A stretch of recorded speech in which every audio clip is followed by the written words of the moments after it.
right. Let's see if this works now. I'll close this out. All right. Is it up on YouTube now? It says that it's up on YouTube. I bet. Are we back now? Hold on. Wait a minute. We shouldn't have.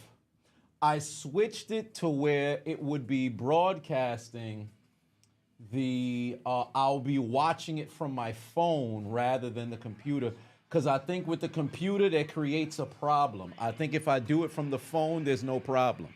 Y'all let me know if I'm cutting in and out. Yeah, we back now. Solo done came out. Jimmy done came out. It's appearing to be a 6-man tag match. Jimmy, Solo, Braun, Jimmy, Braun, and LA Knight versus Solo, Jacob, and Tama Tonga. We should be all right now. Yeah, so here's what I got SmackDown on the phone here. Rather than have it on the computer, I think that's where the issue lies. Put it on the computer, there's going to be an issue. Better to just do it from the phone. That's why I got 2 phones. All right, so we should be good now. But ladies and gentlemen, boys and girls, children of all ages, Friday Night SmackDown, as I was saying prior to everything messing around and fucking up. This is the European tour for the WWE. If I'm not mistaken, they will be traveling around Europe for 3 weeks until middle of April. So since that's the case, I think it's until the first week of April. So whatever the case may be, they have unique start times that they're going to have because obviously it's running on Europe time. So it is the evening over in Spain, but it's still the afternoon here in the States. So since that's the case, we're 5 hours early. So now we're good. Sergeant Pateno said, now that we back, hope I'm doing good today. Interesting day for football too. How do I feel about the Steelers trades? I'm just waiting to see who they're going to pick up at quarterback. And furthermore, until we fix the offensive line, I don't give a damn about none of these doggone pickups. Sucks that we lost Najee Harris though. But 6-man tag team match. By the way, for those who are curious how to get access to the show, you've got to have a VPN or something that can get you a live feed from outside the United States. That is the only way that you'll be able to watch it live, or you go through Parasite. So those who need a link, I believe Watch Wrestling has always been good to me. Do they have it live? No, they don't. They don't have the live feed yet for the international. So yeah, apparently the only way you can get it is if you were to go and you get it on Netflix or something of that nature. Netflix or, no, I think it's just Netflix. International, I think it's just Netflix. So do they have it on Twitch as well?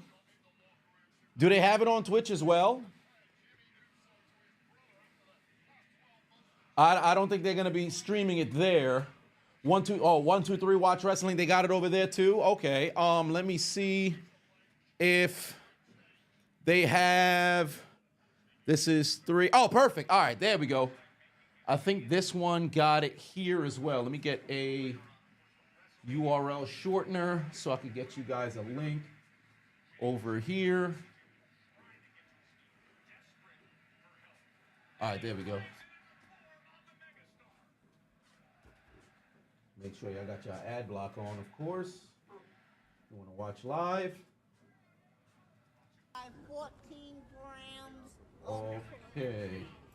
There we are. Ian, watch the Chiseled Adonis Awards. You'll get your answer. David, for 5 on say, hey, how was Raw and NXT for me? It was enjoyable. If Aaron Rodgers go to Pittsburgh, will I be crashing out like urinating tree? Actually, no. Until we get an offensive line, I don't care. So we'll see. But, ladies and gentlemen, boys and girls, children of all ages, 6-man tag team match going on right now. Solo, well, pretty much Bloodline 2.0, taking on Braun Strowman, LA Knight, and Jimmy Uso. So there is that. Junior Mafia almost done setting up your PC. How cool is that? Glad that it's almost finished. By the way, didn't have it commercial free. They didn't necessarily show us a commercial, but it was 3 minutes. We'll be right back with Friday Night SmackDown. I'm like, all right, well, I guess we wait. Oh, and by the way, since Jacob Fatu is inside the ring, you already know exactly what that means.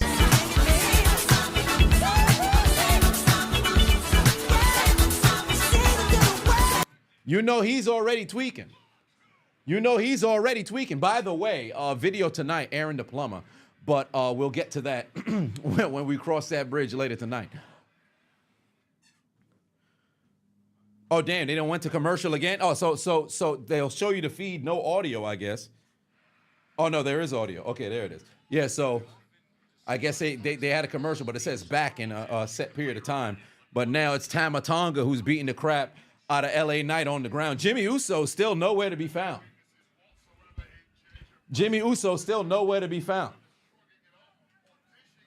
But yeah, if you guys need the link, I got it inside the chat room already. So you guys go over there, make sure you got your ad block on, cut the son bitch off, you know, when they open up all them additional ads.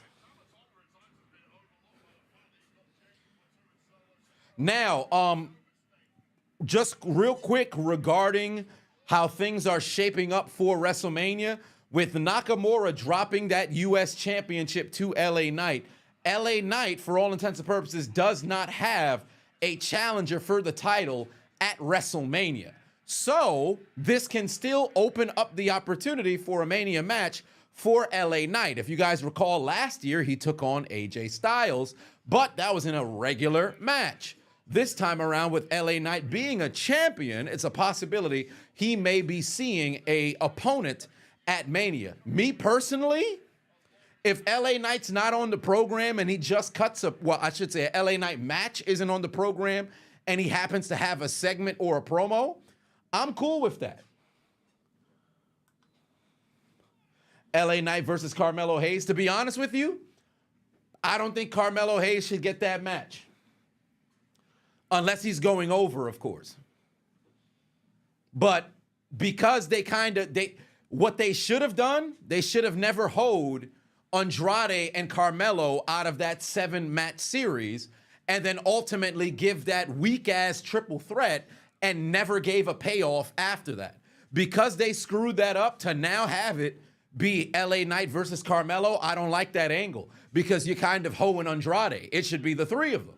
But it's a situation where you can't necessarily, I don't want to say you can't book it because you have enough time to try to make it work, but I just don't think they have any sort of head of steam to try to pull that off. They'd have to build from the bottom now. You could see a ladder match or a 5-way. I actually wouldn't mind a multi-man match, but I would prefer the multi-man match for the IC championship because I want to get that title off of Braun without him losing the belt. And then before he ultimately catapults to the world title, you can have whoever it is that costs him the championship, have that be like a form of a distraction away from the IC title so he can now focus elsewhere. So that's a way to get the title off of him without him having to take a pin, but we'll see. Yeah, Jacob Fatu tweaking again.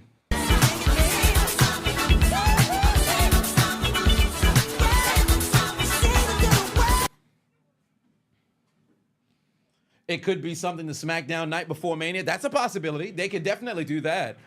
Finn getting kicked out of the Judgment Day when he loses on Monday. I actually believe he will be kicked out of the Judgment Day, but I just don't know if it's going to happen ahead of WrestleMania because what do you want, Dom versus Finn at Mania? I don't know. Damn, Solo done missed with the Samoan hip thrust in the corner. Eddie Yamazu just resubscribed for 3 months. Bring back the beat the clock for the championship. Well,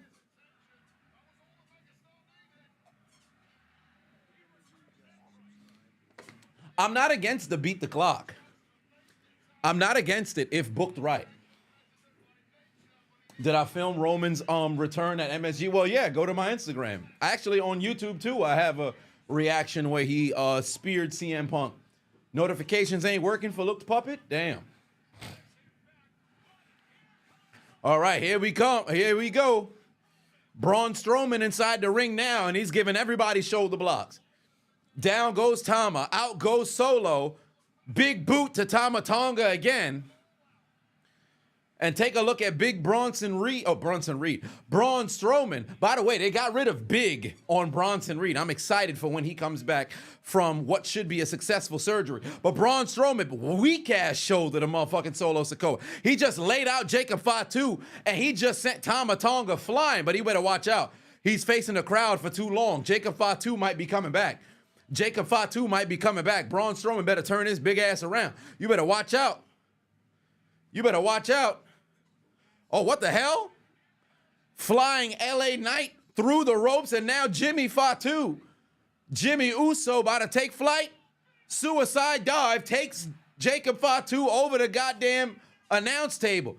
Oh, wait a minute. Now you got a speedy Braun Strowman stinger splash in the court. Well, not really a splash, but you know what the hell I mean. And now the power slam to finish it off. All Tama Tonga does is take pins. All he does is take pins. Tama Tonga is the SmackDown version of Finn Balor. Tama Tonga is the SmackDown version of Finn Balor. All that man does is take pins. Oh, god damn! Strowman just won the match trying to celebrate as the referee raised his hand and he done caught a Samoan spike for his troubles. Oh, watch out now. Clothesline from LA Knight to Solo Sikoa takes him out to the goddamn crowd. Wait a minute. What the hell? I thought they took out Solo. Strowman won the match and then he just caught a goddamn Samoan spike out of nowhere. He's struggling to breathe in the middle of the ring. Jacob Fatu's back up behind the announce table. Super kick to Jimmy Uso. Wait a minute. Jacob Fatu's back up. Jacob Fatu's back up. Oh, big elbow to Braun Strowman. Braun Strowman's down. Jacob Fatu's tweaking.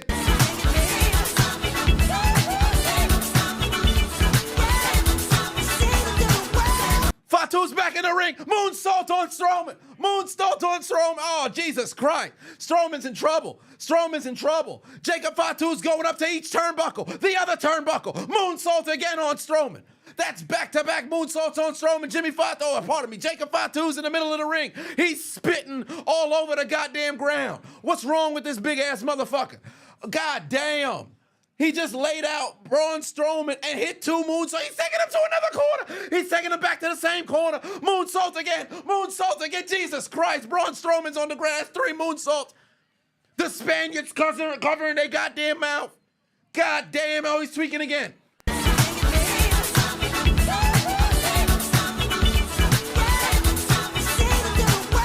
What the hell, bro? Where did that come from? Jacob Fatu was just behind the announce table. He got up, super kicked his cousin. Jimmy go to sleep, went back into the ring, hit 3 goddamn moonsaults from 2 different turnbuckles on Braun Strowman. This man ain't moving. Braun Strowman's not moving. Oh no, Solo got taken over the goddamn barricade and LA Knight done escorted him probably to TSA. Oh, Jesus Christ. Oh, no, Jacob's coming back. Jacob's coming back. Jacob's coming back. Jacob's coming back. Oh, my God. He threw his hip right through Strowman's face through the barricade. Oh, my God. What's wrong with this man? They don't call him the Samoan werewolf for no reason. What's wrong with him? He just threw his hips right through Strowman's head. It's not even as if he hit the body. He threw his ass. He threw his ass through Strowman's face, through the barricade, bro. What's wrong with him? What's wrong with him? He's wildin'. Hey, hold on. Hey, throw the X up for that man, bro. Where's ITC when you need? Throw the X up for that man. Jesus Christ. What's wrong with him? He done took Son out. Oh, my God. I don't know. Hey, Braun Strowman's going to need a medic, bro. Braun Strowman's going to need a medic. Somebody go send the EMTs to Spain. They need him in Barcelona. Matter of fact, hey, I got 10,000 for the nearest EMT. Somebody take Braun Strowman to the Pokemon Center. Take Braun Strowman to the Pokemon Center expeditiously. We got money over here for you. Call all the medical professionals right now and get Braun Strowman to the motherfucking hospital right now. That man needs medical attention. That man needs medical attention. Expeditiously. Jacob Fatu ran down the goddamn aisle. Braun Strowman could hear him, but he couldn't move. All he heard was, hip right across your face. Legend has it hit like a gunshot wound. Jesus Christ. put that man through the doggone barricade. The bloodline may have lost the match, but Jesus, they might have won the war. Every single week, it's either Strowman or Fatu laying waste to each other. What's wrong with them? Strowman's gonna need a Sensorbane, Sensorbane, Sensorbane, Sensorbane, Sensorbane, Sensorbane, Sensorbane, Sensorbane, Sensorbane, Sensorbane, Sensorbane, Sensorbane, Sensorbane, Sensorbane, Sensorbane, Sensorbane, Sensorbane, Sensorbane, Sensorbane, Sensorbane. Now, for those of y'all who are wondering where it is being televised, it's live on Netflix in real time, but the show is being broadcasted from Spain. So since they're on the international European tour, their show times are going to be earlier. So our best way to avoid any form of spoilers is to activate a VPN so we can watch it in real time overseas. Now, if you don't have that, here is a link to the show so you guys can possibly see what it is that I'm seeing. But I'm watching on Netflix with the VPN activated, similar to how Monday, where it shows up that live bracket that they have there for Monday Night Raw, the same thing happened for SmackDown. So that's your best case scenario. But there's a link I have right there. Make sure you turn your ad block on or close every opening tab that just so happens to pop up. And then you'll get access to the live feed. I believe through there it's slightly delayed, but you'll see nonetheless. This is how I watched WrestleManias dating back to WrestleMania 25. I believe it was the first one. 24, I was refreshing on WWE.com. Actually, no. Yeah, I was refreshing up until I found a link and I watched Flair versus Michaels in real time. That was the last one. Yeah. So that was the first one. All those years ago in 2008.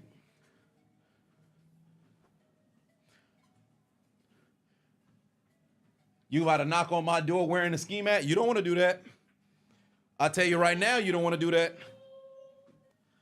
I got drones in here that I can attach a pew-pew to. You don't want to do that. It's a bad idea. It's a bad idea. Then again, if the police break in here, I'm going to jail. But whatever the case may be, there is that. So it's live on Netflix. It is live on Netflix. When was the last time I paid for a WWE pay-per-view? When I attended one at WrestleMania 40 last year.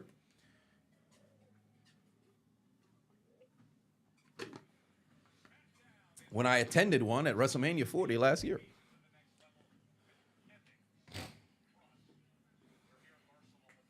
First ever time they had SmackDown in Barcelona. How cool is that? In Australia, Raw and SmackDown both stream on Netflix anyway, so no need for... Yeah, if you're already international for the, United States followers here, because it's crazy to call somebody international in their home state. That's crazy. But for those who are outside of the U.S., you guys already got it on Netflix, so y'all good. Y'all good.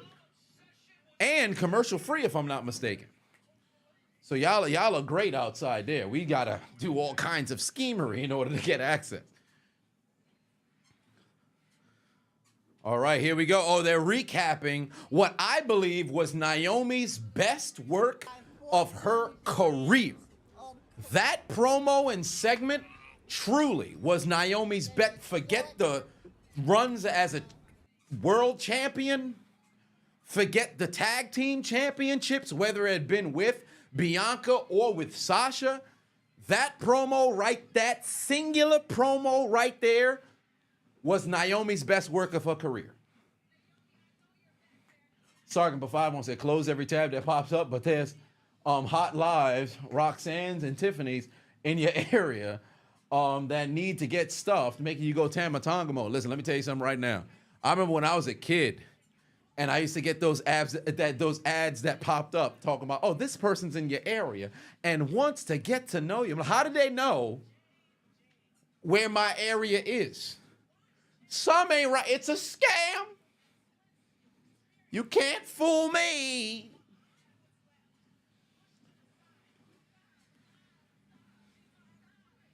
By the way, a number of people are still believing that Bianca had something to do with it.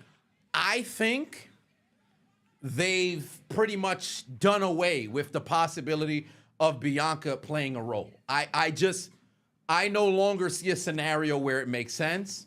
Initially, I still believe that there was no scenario where it made sense, but it appears that somehow there's a percentage of the audience in the IWC that still believes Bianca had something to do with it. They're zooming in on her face when she's walking away. They're saying her and Naomi are matching in black, or if they're matching in white, and then Jade is in white, then Jade's in black. They're doing all this other, fam. I don't think Bianca's involved anymore. I don't think she's involved anymore. Or if you need a link to the show, here we go.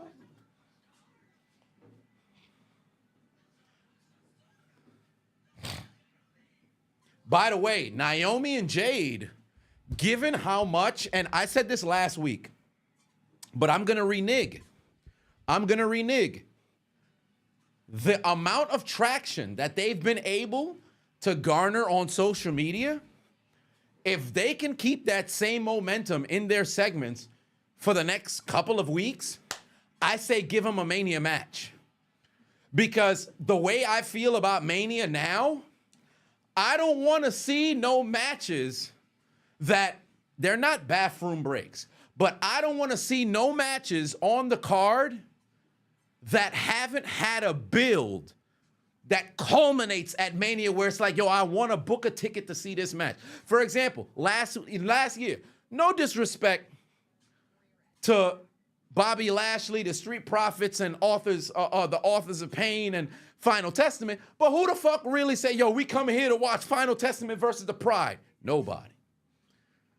Who was pulling up to see the motherfucking Mysterio, Mysterio versus his son again? Nobody. You want to see Joaquin Wilde jump off the goddamn ape? Nobody trying to watch that shit. We want all our Mania matches to have something worth watching.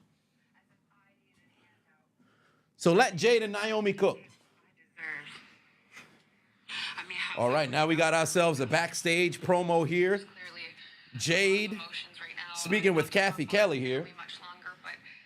Oh yeah, Kathy looking delicious, and so is Jade. She was the attacker, and was there a reason that you didn't alert people here sooner? For those who need the link, it's there in the chat. You know, Kathy, all I can recall is Oh, now they're asking how Jade being hit from the back and being thrown on a car. Jade got hit from behind, getting thrown onto the car. And as everything grew dark, seeing Naomi just run away. Oh, so she spotted Naomi running away. That was my big sis. That was our best friend. Oscar Batuan said, Jade got you going, ah, damn, homie done turned into motherfucking Stephen A.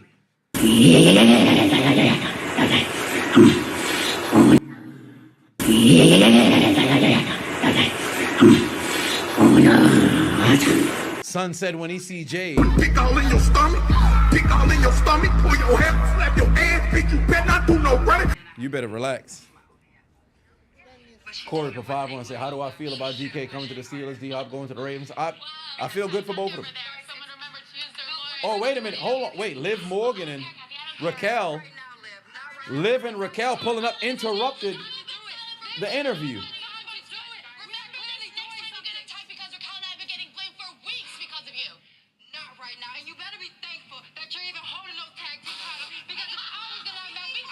Oh, Liv Morgan with her big ass is talking. Wait, Jade might have to come down from where she's sitting. Yeah, it's hilarious. Wow, okay. Well, since I'm such a joke, I don't need a title to take on that ass, and I'll be seeing you next week. Oh, Jade said she gonna see Liv next week. Okay. Just don't get pushed onto any cards between now and then, okay? Okay. Loser, idiot. Right. I know you have a lot on your plate. This isn't it. Oh, Jade. First off, hold on. Jade fit? Seen some leg right there. Oh yeah, B-Fab about to get cooked. B-Fab about to get cooked. It's B-Fab versus Charlotte coming up next. Oh, Charlotte's about to cook B-Fab. Wet Cigarette about to twerk that long back all over B-Fab.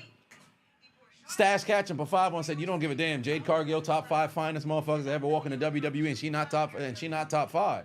Oh, she not 5. Yeah, you ain't wrong about that. She ain't 5, but she definitely in the top 5. Let me tell you something right now.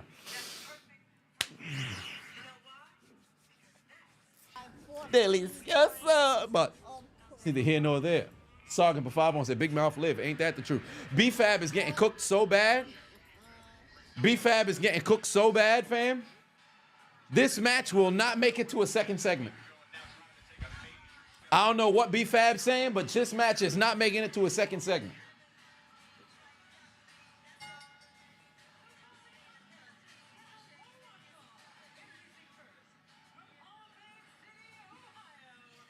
But Jade and apparently Liv Morgan next Friday on SmackDown. That's going to be a nice match. Whereas Asuka injured, and in the well, this is gonna sound fucked up, but it's not the witness protection, but she's in a bit of WWE protection because evidently stalkers have been stalking Asuka as she's been attempting to recover. Cab said, "Is she still with the Street Profits?" No, the Street Profits are on their own now. Street Profits are on their own now. DHB said top 5 jobbers in WWE history. Top 5 jobbers in WWE history? Good God. Okay, so Brooklyn Brawler, Kurt Hawkins. Brooklyn Brawler, Kurt Hawkins. Heath Slater. Notorious Losers. Brooklyn Brawler, Kurt Hawkins. Heath Slater.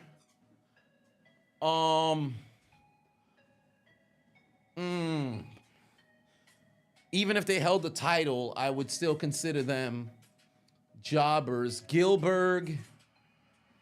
One more. Al Snow. I don't feel comfortable saying Al Snow. One more. I really would have said Jinder if he never became WWE champion. And even still, I'd feel comfortable saying Jinder. But he was a WWE champion, so it's a little bit different. Some of the other guys, not so much. Some tag title runs here and there. Jobber.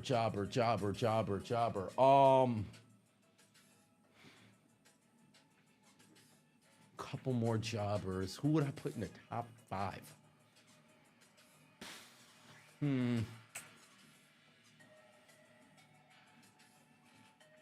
Tozawa's working his way up. To be honest with you, Tozawa's working his way up, but I don't think I could put him on the all-time list just yet. Kurt Hawkins, Gilbert, Brooklyn Brawler.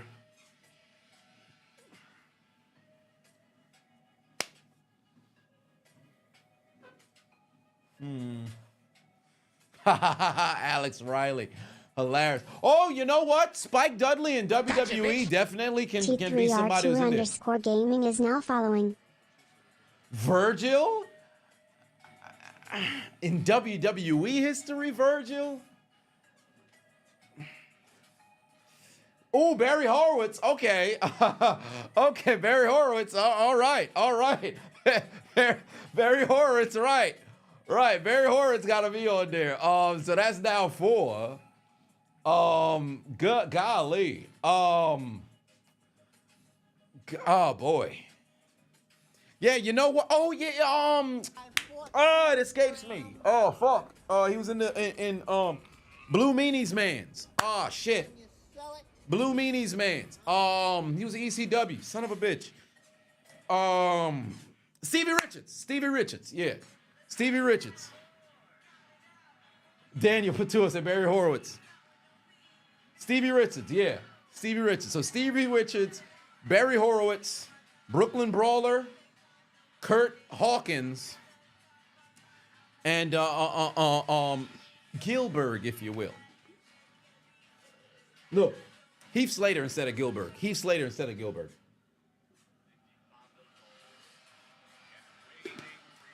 Crazy said, would I class Ziggler?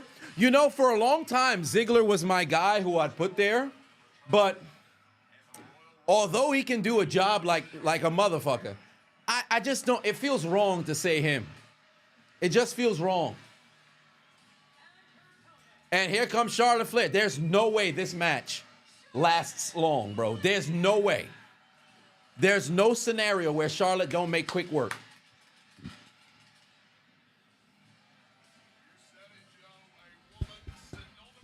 All right, here we go. Charlotte Flair, one-on-one with B-Fab. Her first singles match back from injury. 6-time WWE champion, 7-time Women's World Champion, 1-time NXT Women's Champion, 2-time Royal Rumble winner, Charlotte Flair, heading to that ring. Yes, Tiffany better attack her. This is exactly, because there's no feud with B-Fab. A couple of people were saying, I don't understand where this feud is coming from. It is not a feud. It is a singular match. Charlotte's going to go and kick B-Fab's ass, but Tiffany Stratton needs to attack Charlotte after the match, if not during. There's no reason why SmackDown should conclude today and Charlotte doesn't get attacked by Tiffany. If Tiffany don't attack Charlotte, what the fuck are we doing? Sergeant Patuan said, can we get a she just yapping for B-Fab? I mean, she is yapping, thinking that she fixing to win this match. That is not happening. That is not happening. Where is my yapping for the ladies? I got Solo right here, but what the hell's Joy Taylor? Oh, there we are.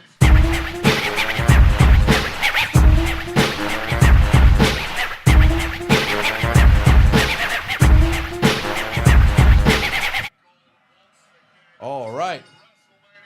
Here we go. We are back now. If you guys need the link, by the way.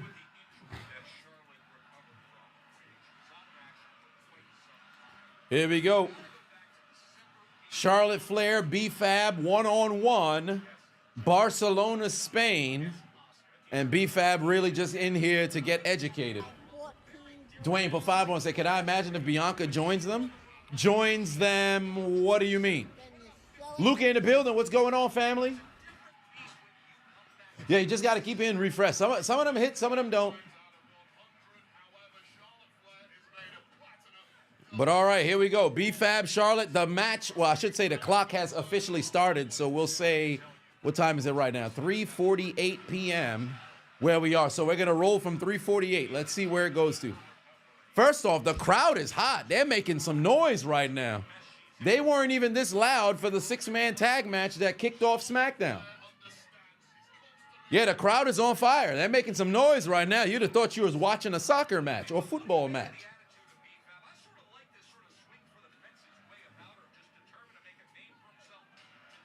Charlotte with a shoulder block takedown real quick.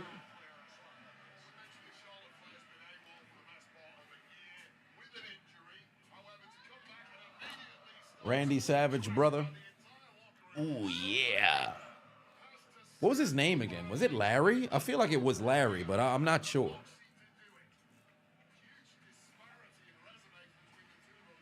Has Charlotte face changed? She looks like a clone. I mean, you ain't wrong. Nonetheless, oh, B-Fab with a beautiful crescent kick right there. Or I should say, not necessarily, but whatever the case may be, a bad lariat she got going on right now. We just passed 1 minute into the match. B-Fab getting in some offense, and she went for a pin cover. Kick out at 1 from Charlotte, and now Charlotte rolled out the ring. I'll be damned. Charlotte rolled out the ring. Ah, yes, Lenny. That's what it was. I said Larry. It was Lenny Parfo. That's what it was. They went to commercial for the match. I'm shocked. They actually went, oh, damn, that dude in the front row tried to pat Charlotte on the shoulder, but she turned. He might have slightly got a titty. Oh, dang, they might have to remove son from the front row. He went to go pat Shorty on the shoulder. Charlotte turned, so it hit like right here. Oh, boy. She might remember that for after the match. That brother about to get escorted out, fam. You better just sit your ass down. That was a bad situation. Son, in a tough spot. How am I watching this? I'm watching it on Netflix right now. You got to make sure you got yourself the VPN so you're able to, for those who are in the States, you got yourself a VPN so you can get it outside of the States. But Derek Batu wants to talk about jobbers. You forgot about Ty Dillinger. You know, once upon a time, I truly did believe Ty Dillinger could main event at a WrestleMania. I really did. I was 100% sold on fucking Ty Dillinger. When he debuted number 10 in the Royal Rumble, I'm like, yo, they better push this man to the moon. It went nowhere. I'm like, all right.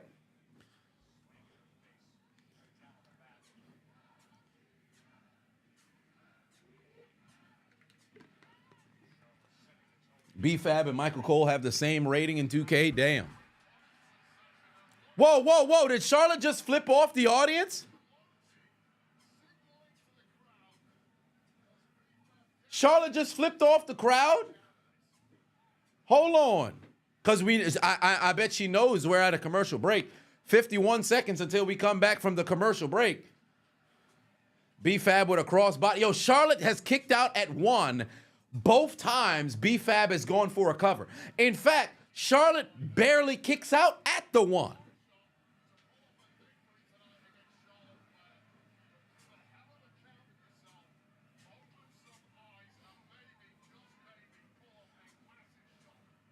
"30 seconds until we are back from the commercial here. Charlotte's getting in all the offense. Oh, wait a minute. She's doing the damn cross chops. Well, not necessarily the cross chop because she didn't necessarily cross, but you know exactly what she's implying. She's telling the fans in Barcelona to come taste her labia. And we're back from the commercial break. Charlotte Flair, B-Fab, one-on-one. Triggy Trey for 5-1 said, if I could build a 5v5 babyface versus heel Survivor Series match only all-time mid-card and superstars, who do I choose? Well, straight out the gate, Razor Ramon. Now, here's a question just for you, Triggy Trey. And are we going across, when we're saying mid-carders, mid-card superstars, we're talking about non-world champions? We're talking about world champions who weren't really like top card main eventers? Just how do we define this? Just so I know, because Roddy Piper, for all intents and purposes, would be considered a mid-carder, but early, or I should say in the 80s, he was a main eventer. So like Jake the Snake is what would be a mid-carder and stuff like that. So I just want to make sure that we know here. Dwayne Patuan said, her husband. So, Triggy, just let me know, just so that way I can give you my 5 if I was to do a babyface versus heel Survivor Series all-timer between just mid-carders that's there. Because Kane would have to be on that card as well. Like, there's so many guys that I have to know where I would put certain people. Because Kane, call it what it is, outside of that early run, he was no longer a main eventer anymore. Should have been in 2003. He had his couple of moments here and there, but for the most part, his whole career, he's a mid-card. Julio said, getting my steps in while streaming. Now, you know what's funny? Yes, I am, but I like the whole movement during the stream. I think that actually adds a new element to it. Because it's either I do it now or I do it later, but I'm going to do it one way or another. By the way, today is 72. Day 72 of 75 Hard. We are closing this out. It closes on St. Patrick's Day. So that'll be a good one.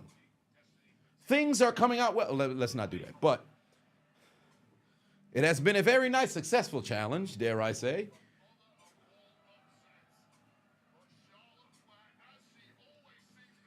Oh, big pump kick from B-Fab. Yo, they're really letting B-Fab get a whole lot of, motherfucking offense in.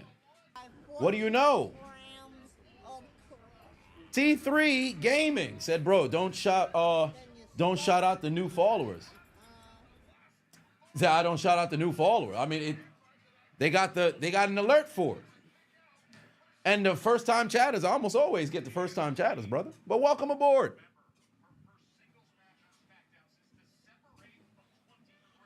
Matt said, can I believe we never got Rock versus Taker at Mania? We had a lot of matches that we never got.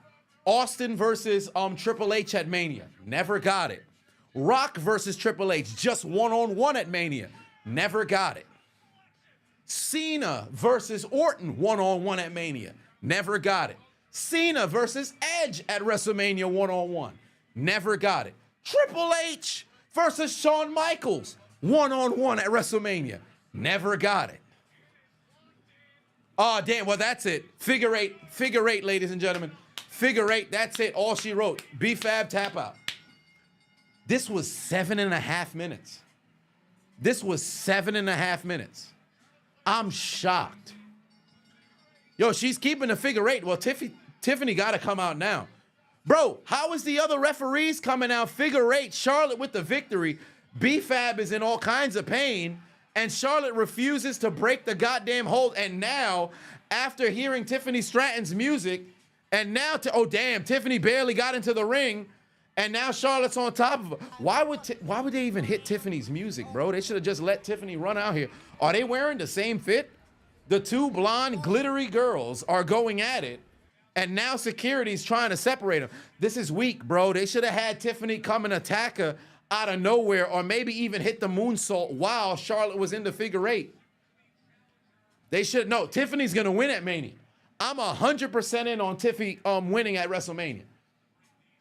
Eddie versus Benoit at Mania would have fucking cooked. That would have cooked. Believe it or not, if they both never died, I think they would have been each other's last match. WrestleMania 23 without, well, 23. But actually, yes, because I mean, Benoit was here for 23. Eddie wasn't. But Eddie was going to work a program for the title. I believe it was going to, I forget who it was supposed to be. Him and Batista, WrestleMania 22. But no doubt in my mind, they probably would have been each other's last match, WrestleMania 23, and then exit the basement. If not 23, then maybe 24.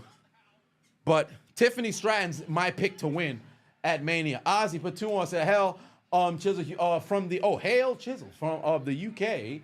Big fan. Well, I appreciate you. Much love. Sargent put 2 on, said, Charlotte built like how Diet Coke tastes. Well, disgusting is what I would say. Tiffany and Charlotte having to be separated here. I'm 100% in on Tiffany Stratton winning. Oh, there we go. Stratton with a flying forearm, and the brawl continues. By the way, you cannot get me to believe that the security guards can't hold them back. Your best case scenario for these kinds of brawls, just let them fucking fight. Just let them fight. You can't get me to believe, because especially when you have motherfuckers holding back people the size of Jacob Fatu and Braun Strowman, but then all of a sudden the same dudes can't hold back Tiffany and Charlotte. What are we doing? But one way or another, let them go out there and fight. They should have never brought the security out here. Oh, damn. Charlotte just threw back, or was that Tiffany? No, that was Tiffany. No, that's Charlotte. Charlotte just threw back a hellacious elbow at Tiffany Stratton. Yo, they really wearing the same fit? Is it like 2 different variations of pick? They just out here sparkling. Oh, damn, Tiffany Stratton's going up top. Oh, watch out. She completely missed Charlotte. She just hit all of the security people. Oh, now she's back on top of Charlotte. There we go. Now she's throwing forearms on top of Charlotte. She just went flying with the swanton on top of all of the additional security. And now it's Charlotte having to get pushed back. Damn, Tiffany just headbutted the fuck out the camera. Charlotte screaming, come on. Oh, Tiffany just called Charlotte a bitch. She needs to say that on the mic. The 2 blondes are going at it. Yeah, it's two blonde variants just going at it. Now we got our Drew McIntyre promo.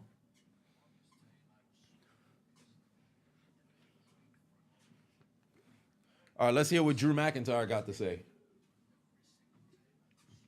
I wonder if he's going to be... Oh, no, wait a minute. I think he's focusing on Priest now. It seems as if Drew McIntyre is focusing on Priest now. You knew that I was going to mess around and beat him at.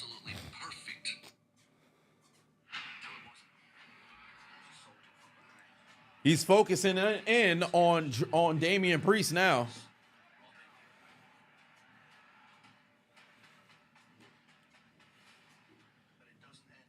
Yeah, he got cashed in on. Clash at the Castle. He went back to go get that title.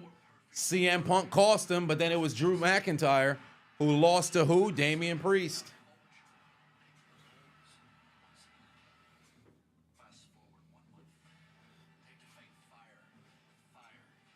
Mm-hmm.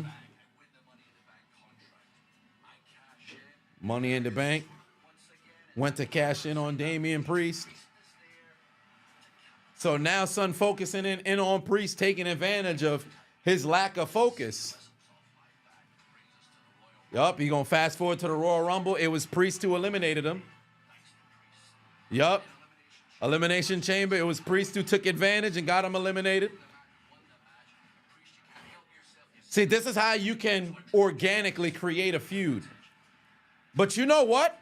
Between Damian Priest and Drew McIntyre, this is a match that doesn't even need to end their feud at Mania. You can do a 3-match series because they fight an incredibly physical style.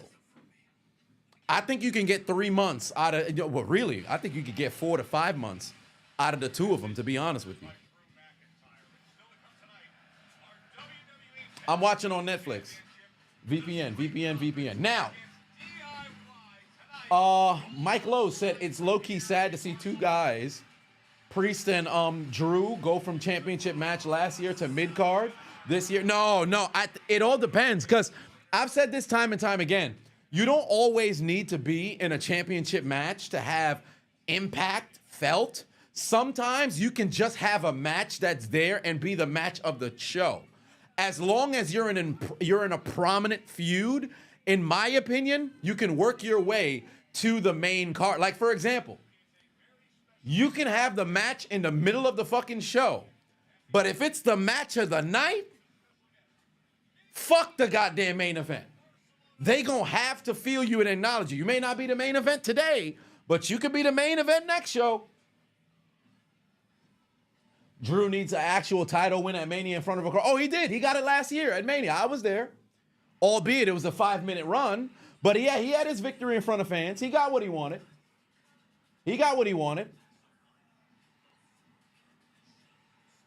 But to answer the question that was proposed to me from Tricky Trey earlier, I didn't forget about you, brother. First, let me go see what you said regarding the criteria of mid-card. He said, just for the fun of it, let's consider both options. Okay, so 5-on-5 survive. Now, here's the question. Now, also, I'm going to pose it to the audience as well, right? So Tricky Trey had asked if I could build a 5-on-5 Survivor Series team, all-time mid-card superstars, baby faces versus heels, right? So I'm assuming the best variation of that particular superstar is what would be, represented on each side. Now, you are including those who had gone on to become world champions or whatever the case may be. So straight out the gate, my heel team would be Razor Ramon, Kane, Jake the Snake, Razor Ramon, Kane, Jake the Snake, Roddy Piper, and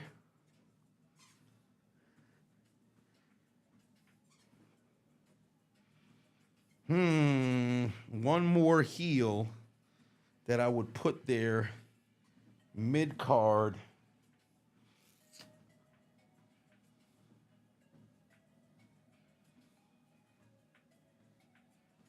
Mr. Perfect. Jake the Snake, Roddy Piper, Kane, Razor Ramon, Mr. Perfect. That would be my mid-card heel team. My mid-card face team. Owen Hart.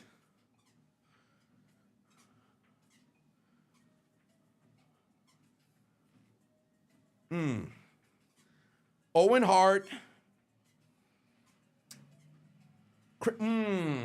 No, can't go Chris Jericho. Chris Jericho was more mid-card, but then he's more along the lines of main eventer now. So I can't. Well, then again, I don't even want to say now because he kind of fluctuated between the two.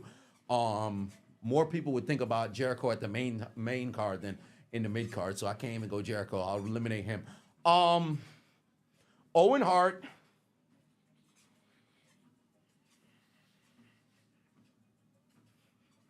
Mid-card baby faces. Mid-card baby faces. Owen Hart. Booker T wouldn't qualify. Bobby wouldn't qualify. You know what? Mark Henry. Oh no, but Mark's more of a heel than he would be a face. Mark is more of a heel than he'd be a face. Because you think about Mark Henry, you think more of like the evil Mark Henry than good.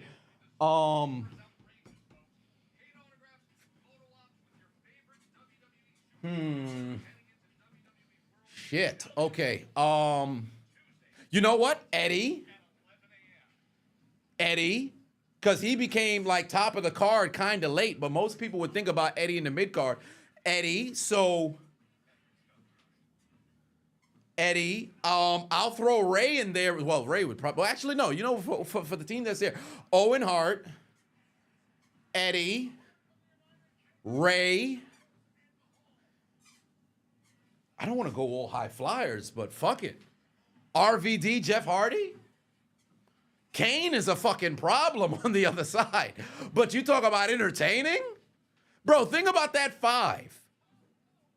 RVD, Jeff Hardy, Eddie Guerrero, Rey Mysterio, Owen Hart. Bro, you set up this match. Give it 6 weeks to set up this match. That team is going to be so fucking entertaining. The heels is winning. Mike Lowe, the heels is winning that match. But my God, the babyface got some fucking charisma over there. Was APA heel or face? They're more face than they are heel. They're more face than they are heel. And both guys, like Bradshaw had his moment in the main card, but he's more of a mid-card guy. Farouk Ron Simmons had more of his main top of the card stuff when he was, Jesus Christ, what the fuck? Charlotte and Tiffany Stratton is still battling at the top of the ramp. Hold on. How did they both get free? They still battling. Charlotte Flair, Tiffany Stratton both matching over here and battling at the top of the damn ramp. Miz TV was supposed to kick off. Cody was supposed to come out and have his segment, but not apparently with Charlotte Flair and Tiffany Stratton having their beef. No, it's not on TV right now, but it's live on Netflix. You guys got to have the VPN. I throw Big Show in there. Yo, the crowd is making all kinds of noise here. Oh, wait a minute. Oh, no. Charlotte done threw Tiffany into some equipment in the back, and now they're still trying to separate the two of them. Joe Tessitore said, we got a blonde bash, and that's exactly what's happening. Oh, Jesus Christ, she about to do a flying goddamn... Oh, wait a minute, what the fuck? Tiffany Stratton done went all the way up. She about to do another goddamn swanton, and this time... No, she missed Charlotte again. She missed Charlotte 2 times in a row, bruh. She missed Charlotte twice. What is she doing? She missed Charlotte twice. Back-to-back swanton bombs, and she missed Charlotte twice. What are we doing? If Tiffany's going to keep jumping off the top rope and attempting to take out the entire fold of people, Shorty got to at least connect. She keep missing. She keep missing, but one way or another, we got ourselves a brawl. I wonder if they're going to go straight to Miz. I think they will. I think they will. All right.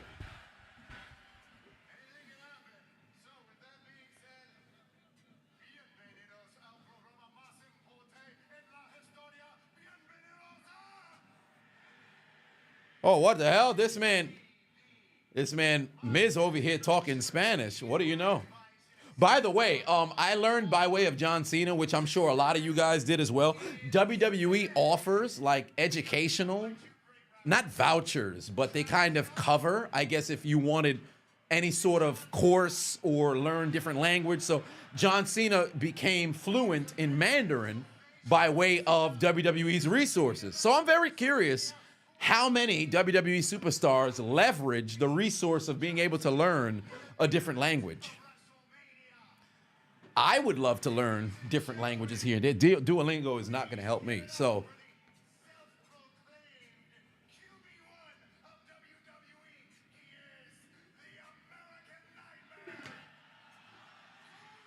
all right, here we go. Cody Rhodes coming out now on Miz TV. Yo, listen to the fucking pop. Oh my God. Yo, Cody is so over, bro. Cody is so over. Did y'all listen to the roar of that crowd? Cody is so over. I'm gonna bring the audio to the mic so y'all can hear when it happens, bro. Cause I know it's about to be loud as fuck. Yo, they're singing the themes. Listen to this shit.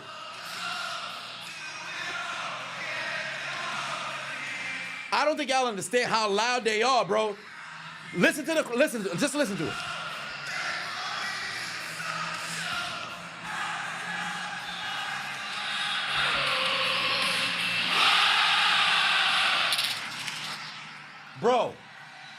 Bro, they are fucking loud.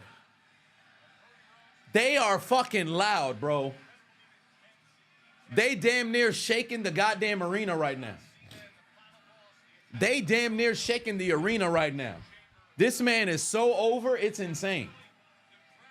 Hopefully WWE don't take down the stream for that. But golly. Would I add Kevin Owens on that list? You would. Actually, he can qualify. Face or heel. I tried to stay more away from like the new age guys, but a lot of them can mess around and qualify. Kenneth, I agree. And you know what's funny?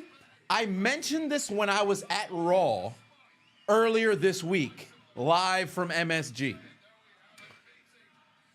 Don't get me wrong. I completely understand. Oh, wait, what the fuck? Miz said to cut the music, but I completely understand why WWE is going to these international locations, right? And the crowds have been absolutely electric. But for those of us who are in the States, we better fucking pay attention. Because remember, last year, outside of the big four, weren't like all the fucking pay-per-views international? After Rumble and Mania, everything else was fucking international, bro. And guess what? If we can't make the kind of noise and generate the types of pops that they're able to do overseas, guess what's gonna happen? They about to take all the pay-per-views overseas. Regular shows for us, big shows for them. We gotta step up.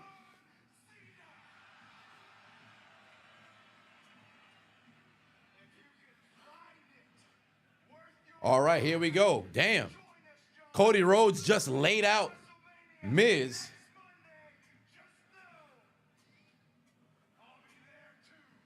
Oh, Cody Rhodes said he'll be there too. Wait, that's it?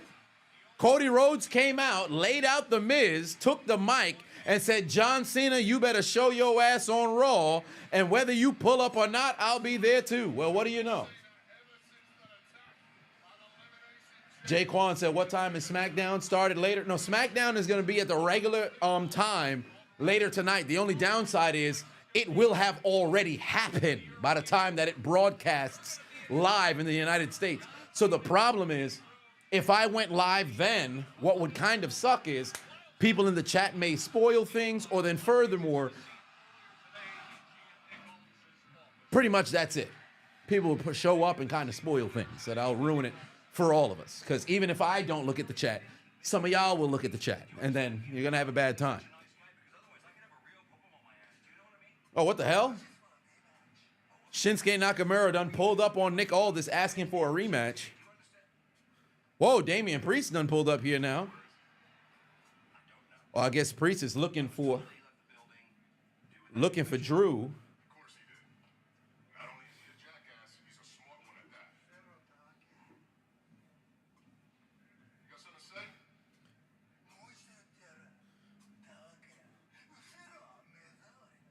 Congratulations! Oh, wait a minute. Shinsuke said something to Priest in Japanese. Malcolm76001 just resubscribed for 12 months. Your boy too got him, your boy too got him, your boy too got him. The tag How team do I championship watch? match happened yet? No, not yet. Oh, wait a minute. Shinsuke just got challenged by Damian Priest. Zyga is now following. Hey, tonight, shout out to the new followers. By the way, for those who are looking for a link, there's a link right there in the chat. But all right, here we go. Damian Priest, Shinsuke Nakamura tonight, and it's happening right now.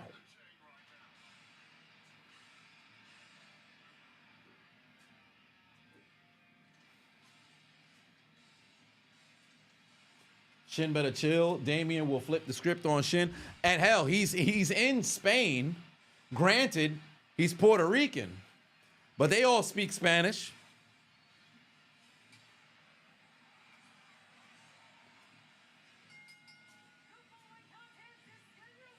Hey, in the building, what's going on, family? Where's Pretty Zesty? I don't think they on today.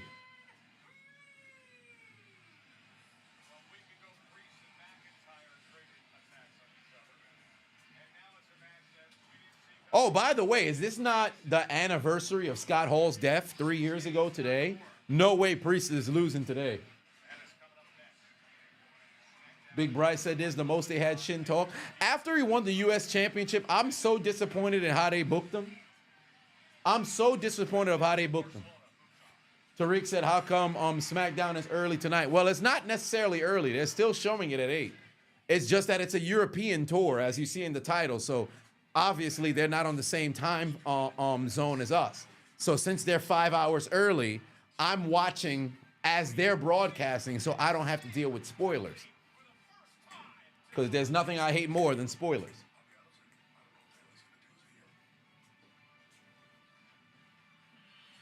I almost tripped on the damn treadmill. BBL Taker? Oh, no. That's just bisexual Taker. I don't know where you get BBL Taker from. Damian Priest got BBL allegations? Where is that coming from?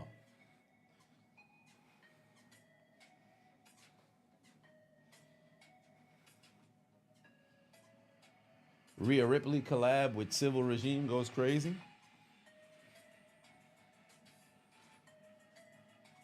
They're playing hot potato with the U.S. title. Well, not necessarily. Shinsuke was champion for a month and a half, and LA Knight took the title off of Logan Paul at SummerSlam, and LA Knight was champ for 4 months. I wouldn't say that's hot potato per se. They can play hot potato with the U.S. title, though. I wouldn't be opposed to it. Oh my God. I would not be opposed to it. Let me see just here. Resubscribed for 4 months. You just don't feel Damian, he Colin bores you M now? underscore I think it's because they 7 is didn't now put him in following. anything after Finn. But no, just resubscribe. I appreciate you. When is Miro coming to WWE? To be honest with you, I really don't see a scenario where he comes back. It's not necessary. I don't see what sort of allure they would have him come back and, you know, have him thrown into a feud that the people would care about. But let me see here. It was U.S. champion. The mind reigns. Show me the goddamn champions now. Okay, so LA Knight got it back. Shinsuke. Oh, wow. Shinsuke took it back in November. Damn. Shinsuke was champion for that long? It didn't even feel like that long. Pause. 3-month reign. Really? Huh. That's insane. Bro, Shinsuke was champ for 97 days. Am I going live on Monday? Yes. He was champ for 97 days. It didn't even feel like 97 days. Logan Paul being champion for 273 days is crazy to me.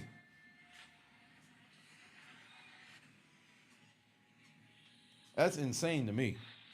Never give that man a championship ever again.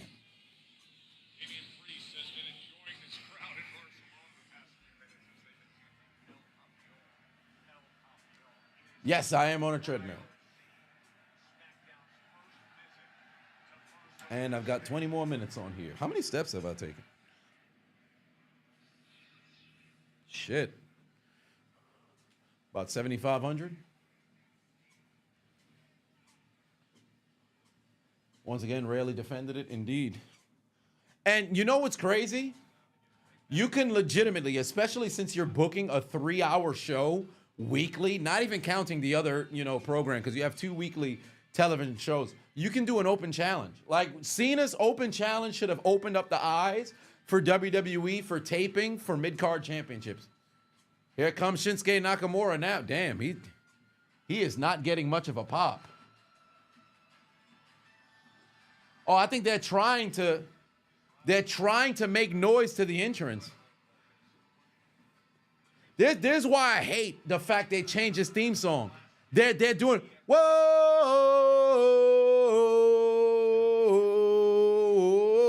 They want to do it to the fucking theme song, but they can't because they fucked up Nakamura's theme. I know if you don't want the people to cheer alongside the entrance because you turned them heel all those years ago, but leave a good thing, bro. Just leave the fucking theme song. Let them do that, but let them do heel work. The people want to cheer to the theme. They try. They're legitimately trying. They're trying. In the parts where ding, ding, ding, ding, they're trying. Whoa, whoa. They're trying. They're legit trying. Gives Nakamura his theme song back, bro. They stole his mystique. It's like if Bobby Roode was still wrestling and you got rid of the Glorious theme. Now who gives a fuck?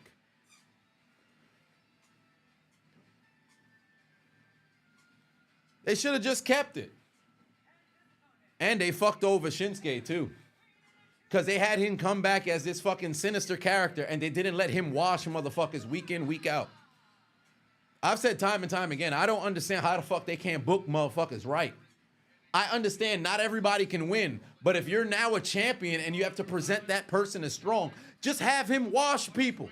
Bring in enhancement talent from the area week in, week out, and have Shinsuke Nakamura run roughshod. And if he's a heel, even better. I beat the fuck out this dude for 3 minutes. I never go for a pin cover. And then the times in which I attempt to do so, I don't complete it because I pick the head back up. I break the goddamn count. And then I keen shots to them again. I beat the dude so bad to where he's unconscious and the match ends without me having to go for a pin cover. People want to boo. You want people to boo him? Let him do dastardly things.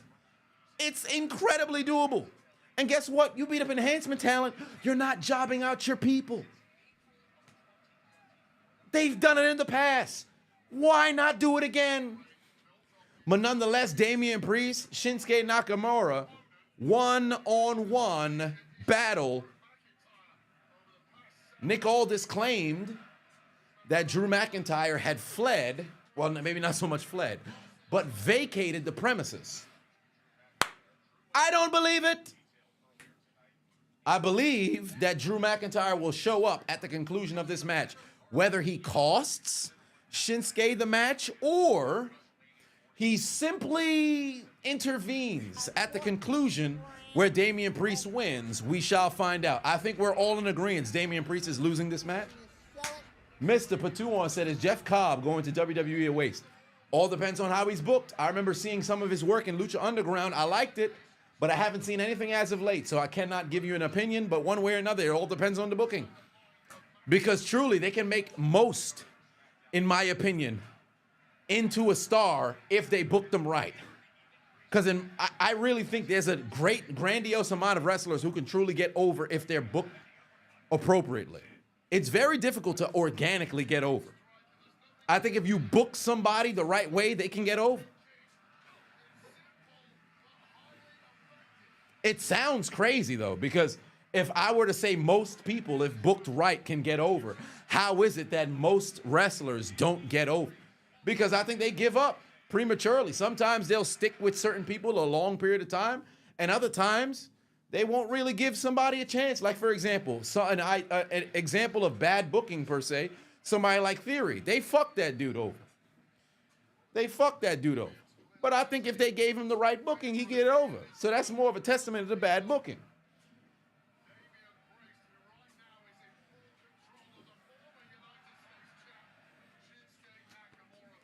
What did Logan do? Avoid matches defending the title? Not really. He's a part-timer. So he was here and then he wasn't here.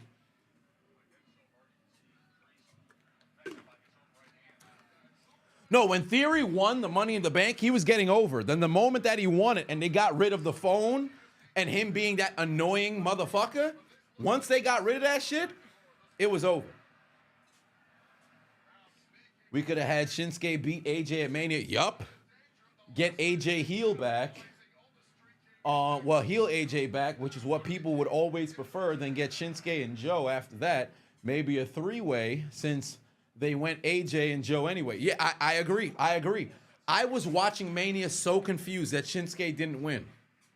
And knowing that you had a Samoa Joe, how do you fuck that up? Like, I don't understand.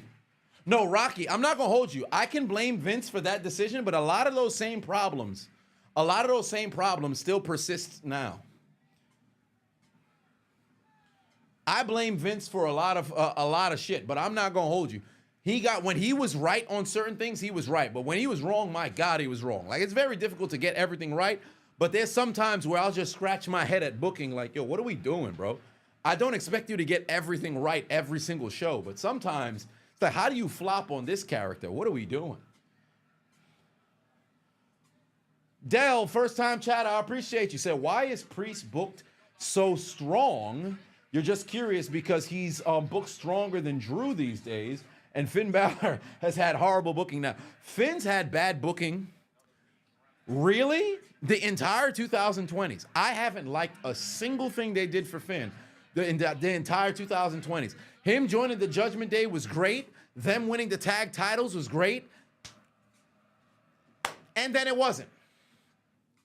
But as for Priest, 2023, I think we can all agree, 2023 was the year of the Judgment Day.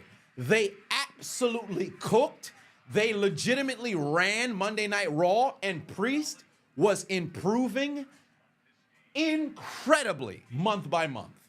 So when 2024 came around and he had a chance to go and become a champion, in my opinion, right decision. He was booked incredibly strong. His promos started getting better. He was working very well. And since he's a former champion, they're booking him right in that vein. The only issue that I have with Drew is with how they're booking Drew is in these big feuds. He's coming out on the losing end. And with him coming out on the losing end, they're not giving him a payoff. So I don't think it's necessarily like a question of why are they booking Priest so strong? It's why aren't they giving Drew a payoff per se? Because he lost in his feud against Punk. In his quest to get back into the main event picture, for all intents and purposes, he's failed there. Give that dude a victory somewhere. Let that man win in a fucking feud of whatever it may be. And I think he should win the feud against Priest. If Priest comes out on top in this feud with Drew, all right.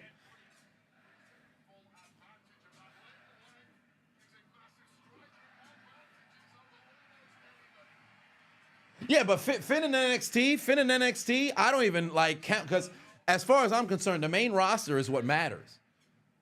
Because I've seen great work in NXT, unfortunately, lead nowhere in the main roster because they just fuck it up. All right, Damian Priest and Shinsuke Nakamura still battling right now.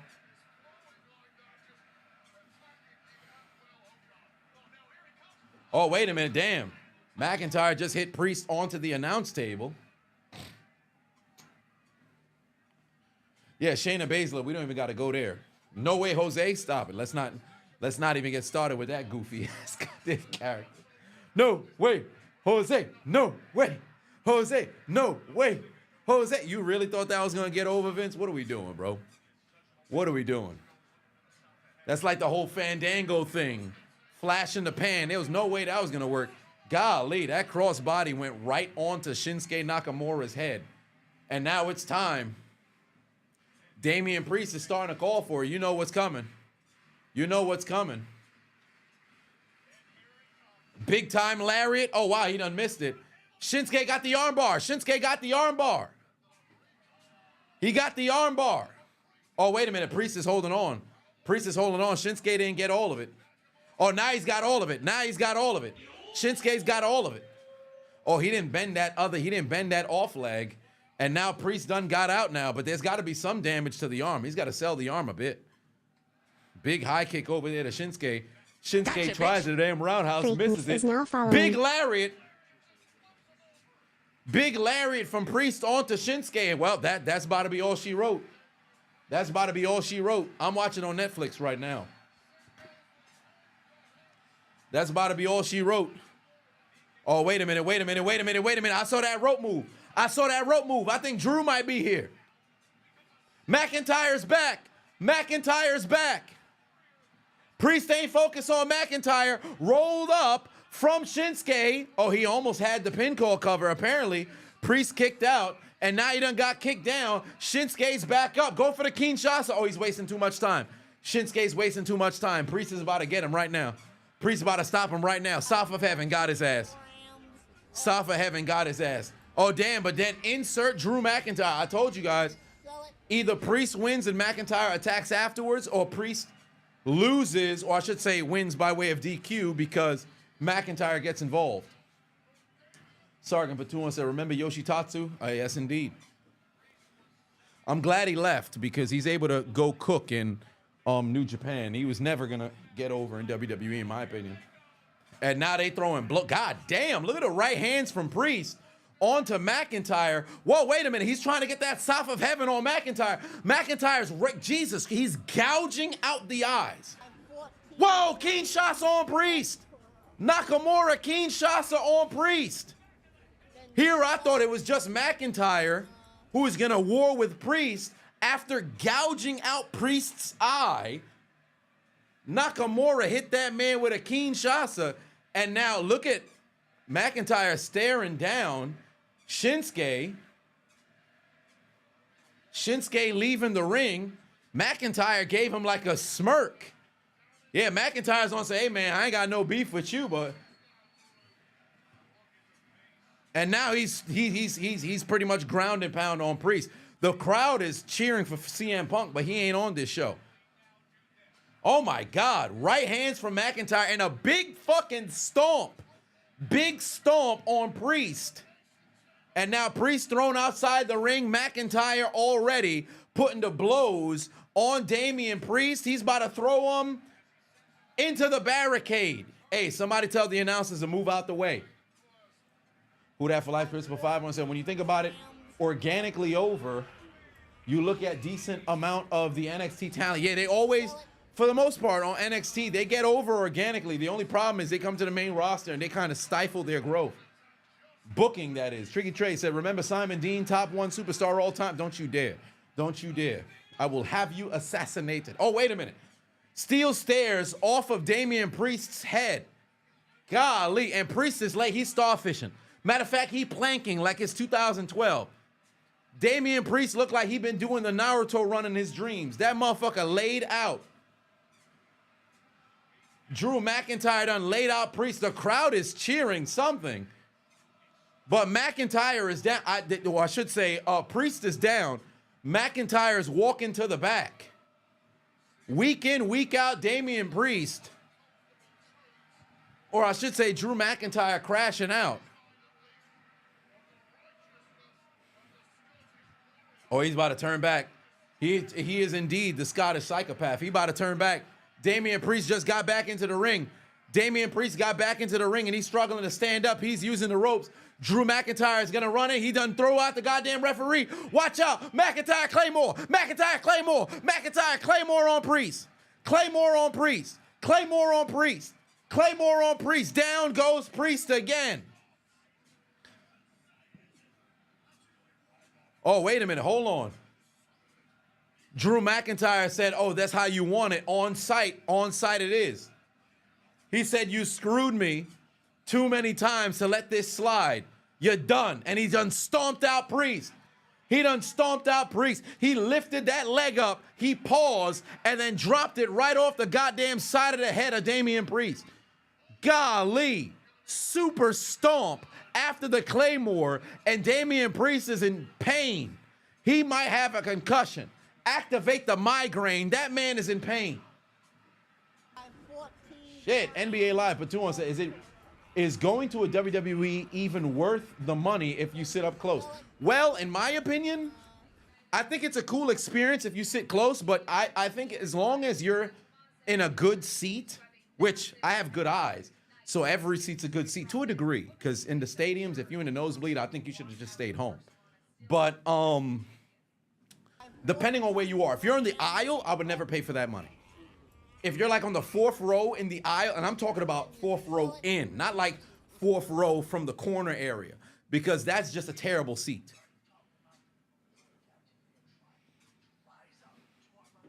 Remember Lord Tenzai? Yeah, that was a terrible idea.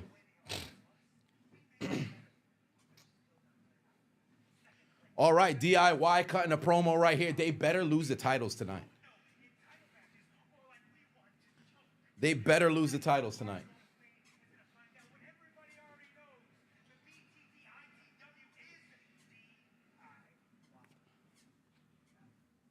BTTITW.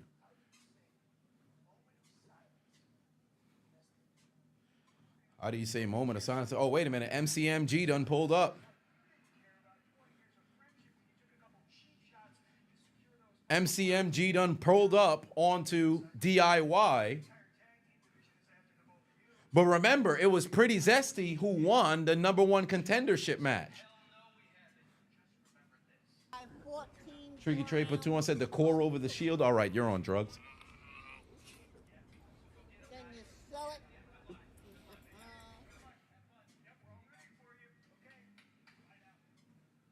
Oh, there's Randy Orton apparently who should be coming out next.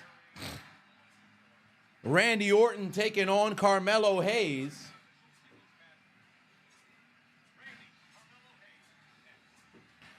Randy Orton, Carmelo Hayes coming up next. DIY should be ashamed of the name. Indeed, they should. Johnny needs to not be heel. I don't think Johnny Gargano's a very good heel, especially as Cornette would always say, Johnny same face. I just don't believe it.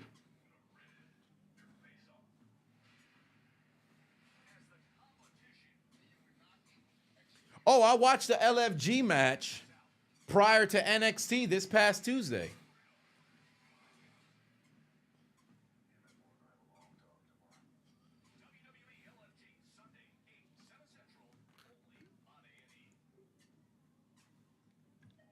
No, you got to have like an international, a VPN in order to go and see it on Netflix. So if you got an international VPN activated, you're going to have it right there on Netflix. Money Moore said, what do I think is more important, your legs or your arms? Well, they're both important, but to answer the question, your legs. By far your legs. You're using your legs much more than you're using your arm on a day-to-day basis. If you're ably bodied, of course. Then again, either way, you'd have to be ably bodied to use both, I guess. So, but I would say your legs and your arms.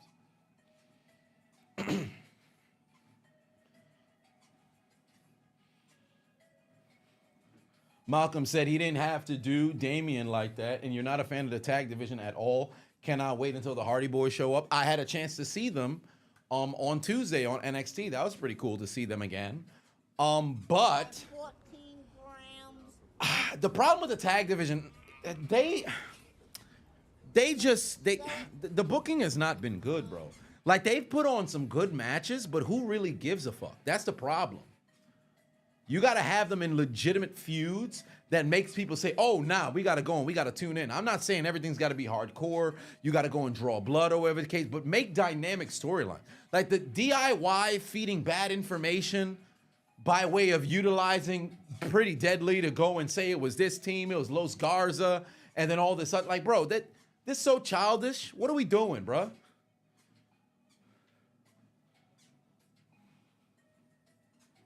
Grant said, so how's SmackDown? No spoilers, please. SmackDown's going great. I don't want to tell you anything what happened, but SmackDown's going great.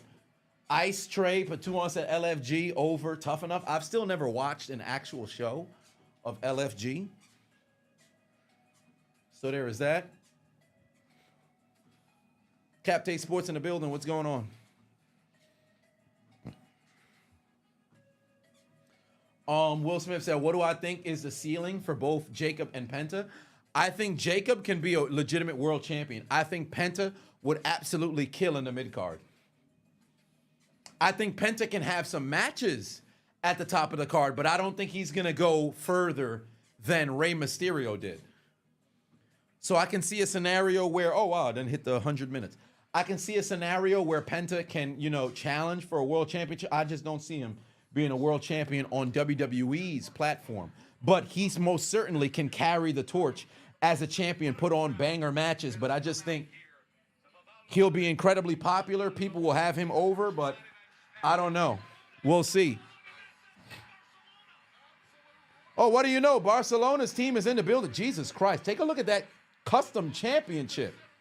That championship is gorgeous. Oh, my. 100 minutes on the treadmill, by the way. All right. Okay.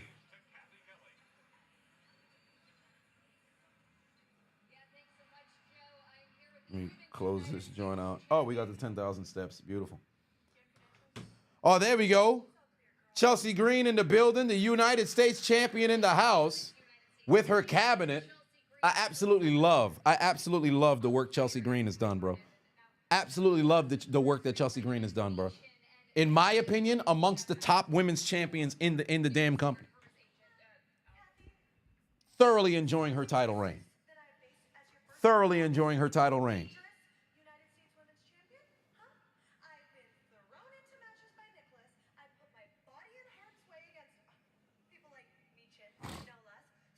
Yeah, Chelsea Green absolutely deserves it and has earned it. And I've said time and time again, Chelsea is somebody who doesn't even need to be a world champion in order to be over with the fans.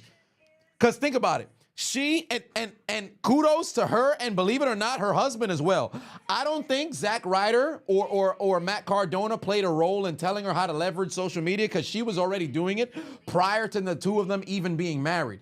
But that household, they know how to fucking get over, bruh.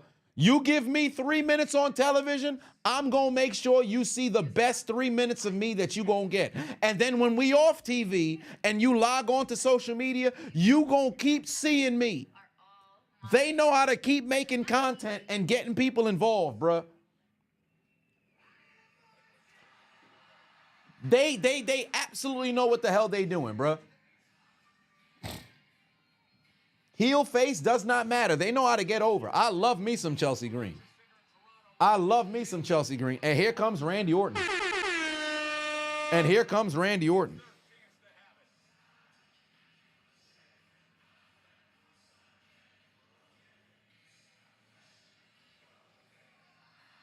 Peyton Royce. Peyton and Royce. You mean just Peyton Royce. You mean Peyton and Billy. Should have had that push. I mean, when the Iconics kind of did have a little bit that was there, but they didn't really get a full chance, in my opinion. Oh, listen to the crowd. Oh, they screaming the damn theme song. Randy's loving that shit. Randy's loving that shit. Look at the Bolsa. Look at the Spain faithful right there.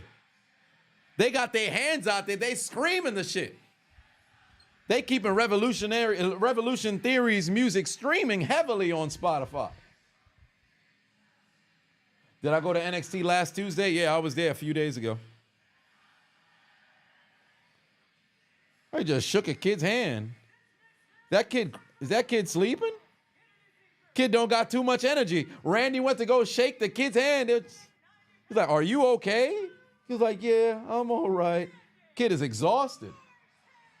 International crowds don't take WWE for granted. Absolutely. Somebody had mentioned it earlier. It might have been you, Ice Tray, who had said, we in the States, we take the sumbitch for granted. And certainly we do. We certainly do. We don't cheer as loud. We don't make as much noise. And it's really a shame. It really is a shame.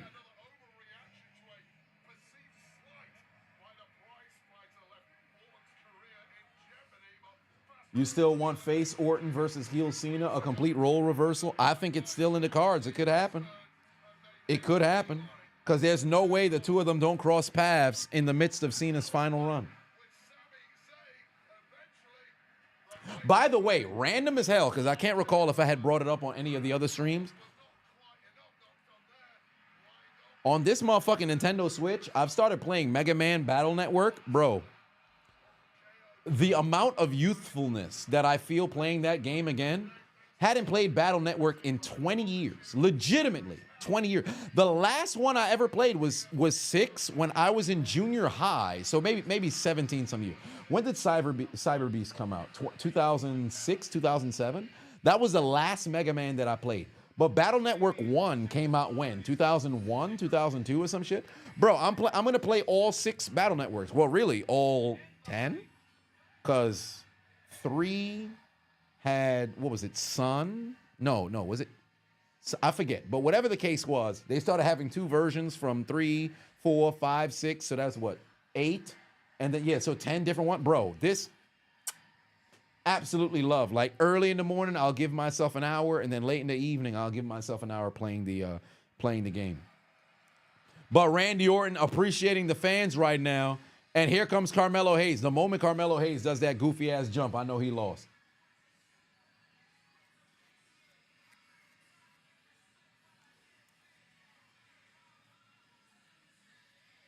Carmelo getting washed.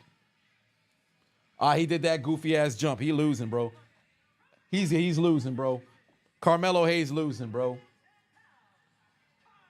Alberto was an all-time fumble. Because don't get me wrong, Alberto Del Rio, when he first showed up on WWE, he was fucking over. I loved the cars. I loved having what the fuck was the name of the dude who was with him? Was it Rodriguez? I forget. But that dude was over. He had it all, bro. He had it all. Yeah, Ricardo Rodriguez. That's what it was. Ricardo Rodriguez. He had it all. And it's really a shame it didn't work out, bro. It's really a shame he didn't work. Because remember, when Alberto turned face, bro, when Ziggler had cashed in, there was a time period. Alberto was top 3 face in the company. For younger WWE fans, they probably won't be able to understand. Like, there was a time when Sheamus was top 3 face in the company. May not have been at the same time, but fam, some of those dudes was fucking over. And they ruined it. Alberto was so cool, fam. He was so cool. Legitimately didn't even need to try.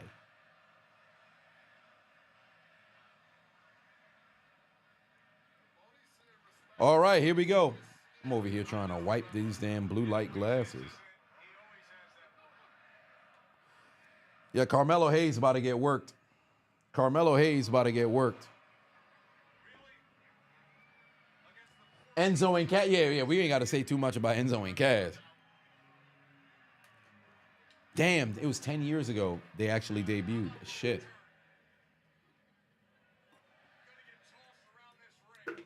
All right, here we go. Randy taking on Carmelo Hayes one-on-one. Vaughn Villains. The Vaughn Villains were only over in NXT, and they weren't even really over. Wow, listen to that crowd. They are on fire, bro. Bang, shoulder right there into the corner. Shoulder right there into the corner.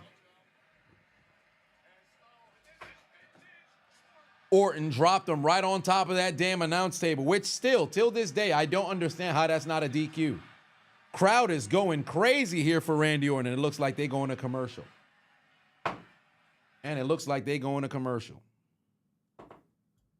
Yeah, 3 days ago today, Scott Hall unfortunately passed. Aiden said, who remembers Ascension? I do.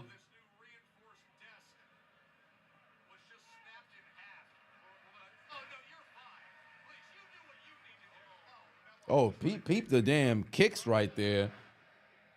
Carmelo Hayes about to get slammed again on the table. Carmelo Hayes got slammed again on top of the table. Lots of talent got ruined from either Vince wanting all the glory and not having Triple H get some credit, or just didn't want to connect with the fans enough. Ascension were bums. Yeah, they got it was pretty much a demolition ripoff for all intents and purposes. But I liked them in NXT. Once they came to the main roster, they stood no chance.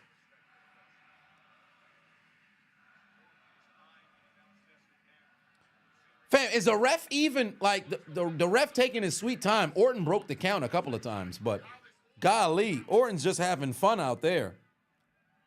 Here comes the part where Carmelo Hayes turns the tides. Orton right into the damn second rope on the drop toe hold. Gentleman Jack Gallagher was over. By the way, Gentleman Jack got drinks on my mind. I can't drink until Tuesday. But 75 Hard is officially finished in 4 days. Oh, Carmelo Hayes just throwing the damn hips into somebody. Now this man think he don't miss. This man, Carmelo Hayes over here making it seem as if Melo don't miss. All Melo does is miss. It pains you that main roster ruined Tyler Breeze. He was amazing in NXT. I agree. Listen to the crowd. They are singing.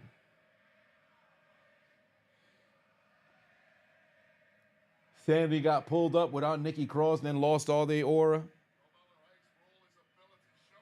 I couldn't believe Eric Young wasn't able to get over on the main roster. That just shocked me, fam. And just like what, less than a year prior, he was TNA champion?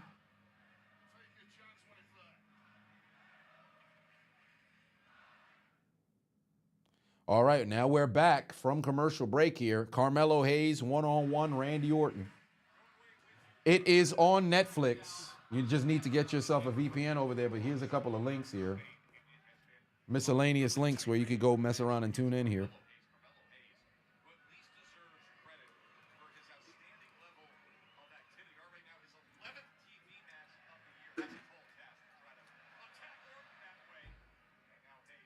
Cruiserweight Classic was a sleeper division from time to time. Buddy Murphy, Mustafa Ali, Gentleman Jack, Perkins, Cedric had a few classics in there.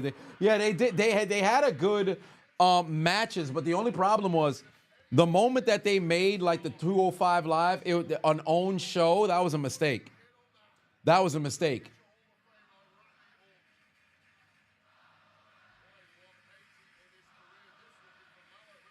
Because there comes a point where it's just too much wrestling that's going on.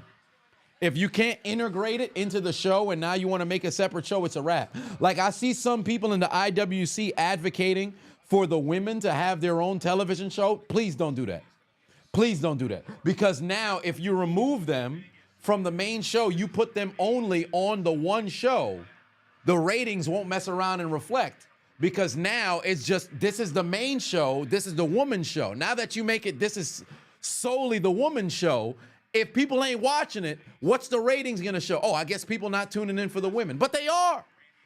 So then now, opportunity's gonna be lost. That's a bad decision, don't do it. People don't be thinking the big picture. I'm like, don't do that.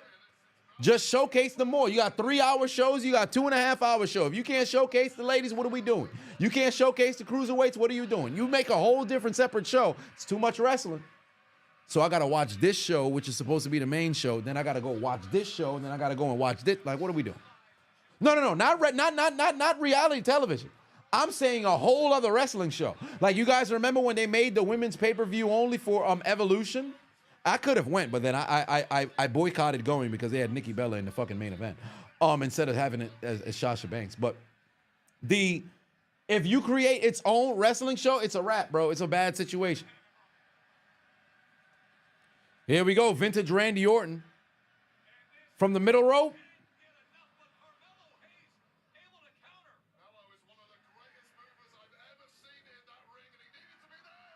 Oh, power slam. It's over now. Power slam, it's over now. He about to set up this RKO, and it's about to be a bad situation. It's about to be a bad situation.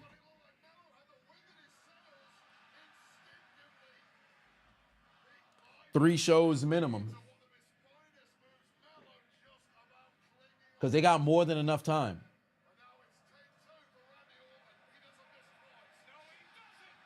No, the reason why I didn't want more titles is because you're in a situation where you struggling to freaking book them. And like right now, Lyra is in purgatory with that women's IC title because they're not booking it appropriately. You have a miscellaneous match out of nowhere with Ivy Nile and then a whole lot of nothing.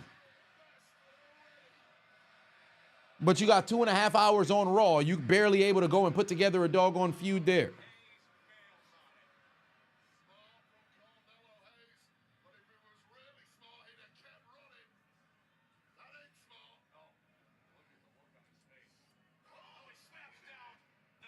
If you watch a lot of wrestling, where do you put it on Monday Night Raw, Tuesday NXT, Wednesday Dynamite, Thursday TNA, Friday SmackDown? They probably end up what Saturday? But ain't that like Collision or something?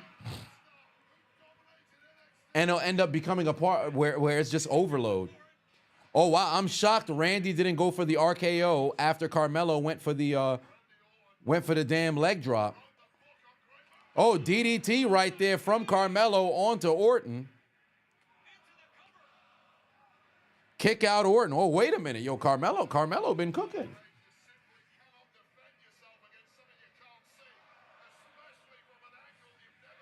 No. I don't think they can't have like hierarchy and be able to book. But the problem is if they don't book it effectively on regular TV now you're gonna give them a 2-hour program and expect me to, believe they can mess around and book it? I don't believe it.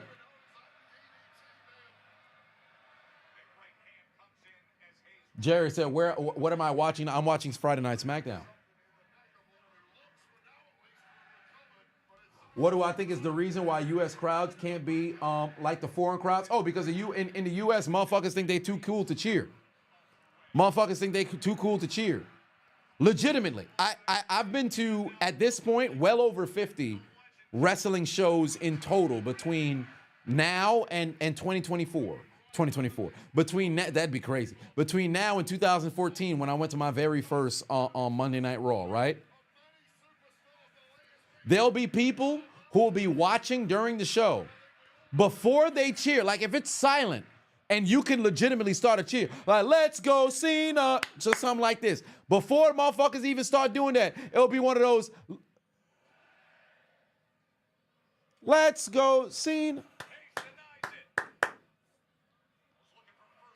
Oh, nobody else cheering. It's like you're looking for approval. Now, there's some who don't give a fuck. They gonna go have themselves a good time. RKO, down goes Mello, that's it. But legit, people feel like they too cool to go and enjoy the fucking show, bro. That's it. RKO, game done. And that's across numerous different genres. Everybody, and on top of that, granted, internationally they do it too. But in the U.S., this it. NXT, I kid you not. There was a dude who was sitting 3 rows in front of me. This motherfucker recorded the entire show on his phone. He recorded the whole show on his phone. He was popping for different sort of stuff or things of that nature, but he wasn't really making no noise. He just sitting there watching through his phone. Bro, you here in the moment. He about to RKO his ass again. Yup, RKO again. Damn, that one was similar to when RVD had broke his neck. Carmelo almost got fucking RKO planted through the damn ring. Jesus Christ. Oh, they saying one more time. The crowd saying one more time. Randy Orton done looked back down at Carmelo Hayes. He said, you about to get a third RKO. Whoa. Randy's about to punt kick Carmelo.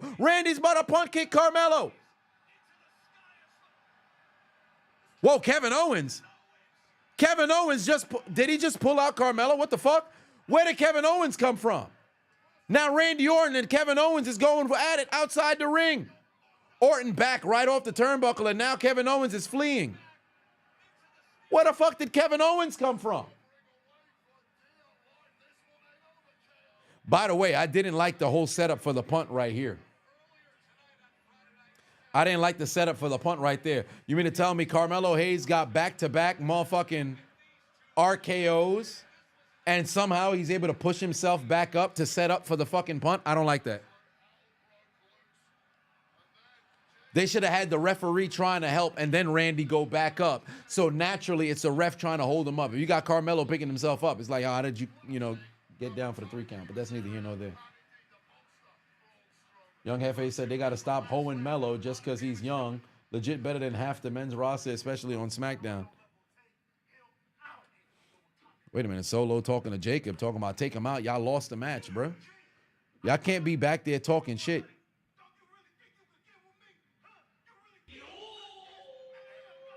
Oh, Jacob Fatu say he said Braun can't hang with him.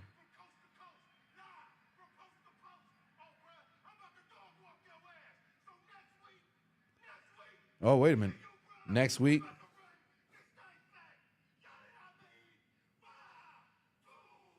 Okay. Jacob Fatu, Braun Strowman next week. I don't know why the fuck they smiling. Jacob Fatu should be the only person who got something to say because he didn't take the pinfall. And he beat the shit out of Strowman after the match. But, bro, the Bloodline lost the match. Solo over here being a cheerleader screaming, Fatu! Oh, wait a minute. The world champion is here on SmackDown. The hell is Gunther doing here?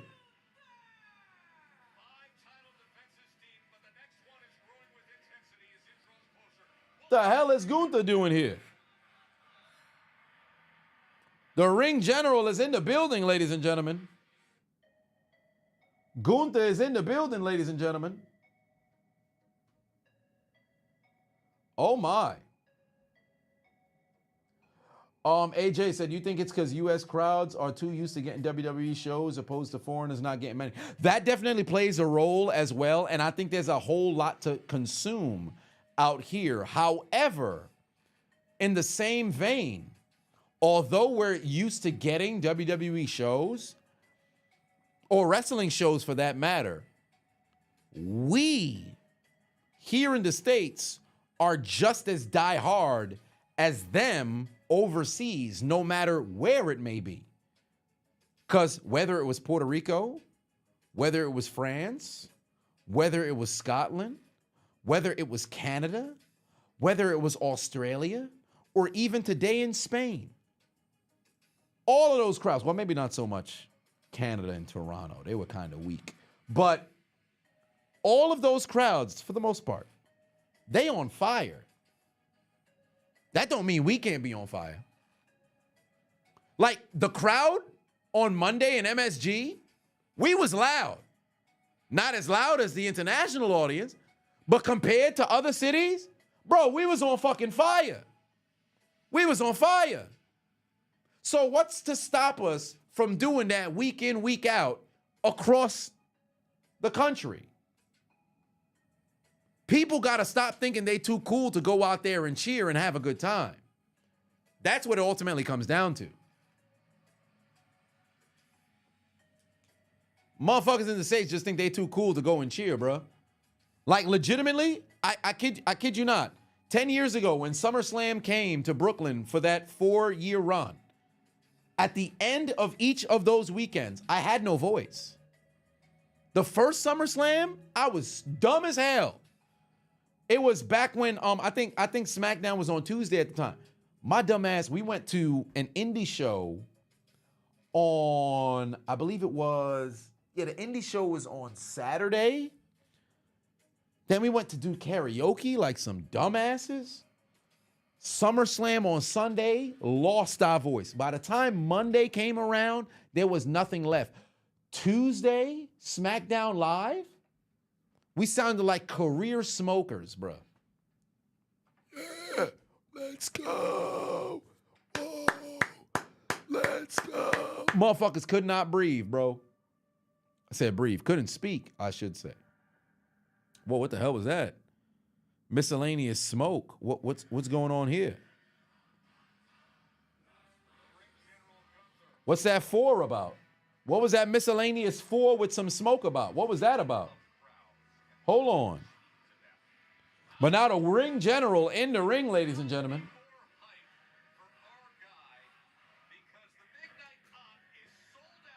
What does IWC stand for? Internet Wrestling Community.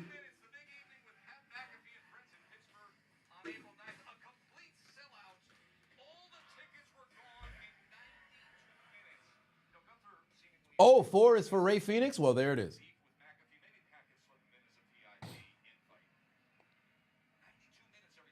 Does the IWC kill it for the US? Although they are incredibly whiny, no, because the IWC is primarily, as it states, internet, online. Vast majority of the people who talk like that online don't go to the show and then stay fucking silent. Those people in the IWC, at least in my opinion, most will go to the show and they'll actually go in there and cheer. There are some people who just want to be miserable online just to be miserable because it gets you clicked and engagement. But for the most part, they pull up to the show and they enjoy themselves.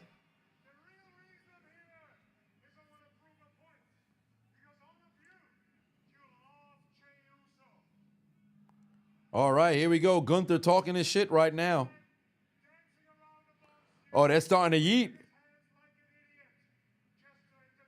I wonder if they're going to all start yeeting. Yeah, I don't want to see Phoenix and Penta become a tag team so fast.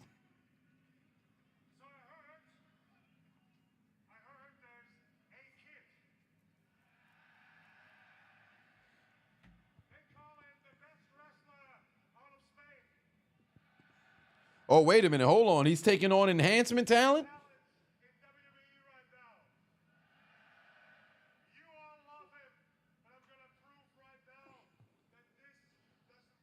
Oh, Gunther about to have a open challenge?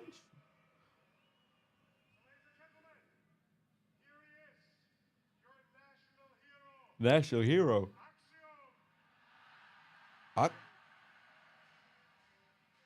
Axiom. From NXT?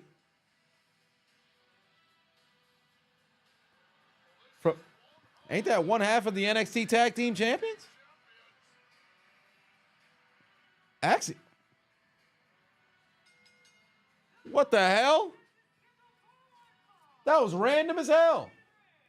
I thought it was local competitor Axiom and 14 grams. what do you know? Yeah, Axiom about to take an L, bro. Then you sell it. Who that for life, Chris? But 2 on said Gunther is here to invade Poland. I mean, at this point, might as well. But whatever the case may be, Axiom about to get cooked. Just Tuesday, they lost to the Hardy Boys, and now they about to lose. Or I should say Axiom is about to lose right now. The Power Bombs is about to hit. The Power Bombs is about to hit. You need Ludwig to hit him on the ramp. Well, unfortunately, that ain't what happened.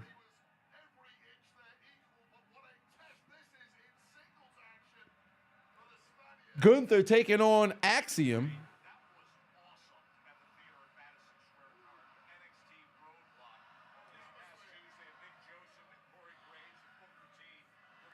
Oh, listen to the crowd screaming for this man.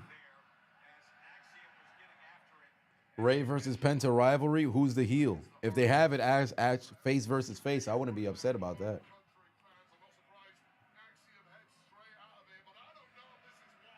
Damn, look at the strength of Gunther, bro.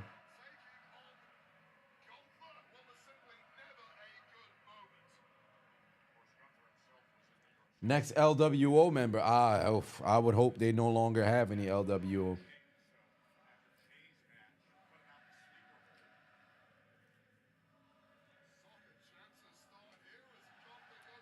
All right, here we go. Oh, damn. Look at the fucking... Oh, Gunther trying to set up chops in the corner. Axiom's getting himself a bit of offense in right here.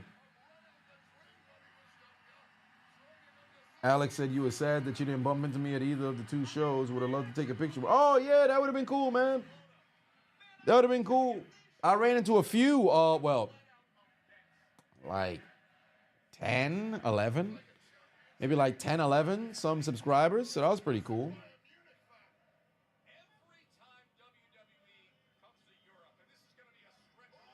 Oh, Axiom getting in all kinds of offense here. Hold on, wait a minute. Gunther is struggling. Gunther is not getting in any real offense just yet. Could you imagine Rey Mysterio turning heel?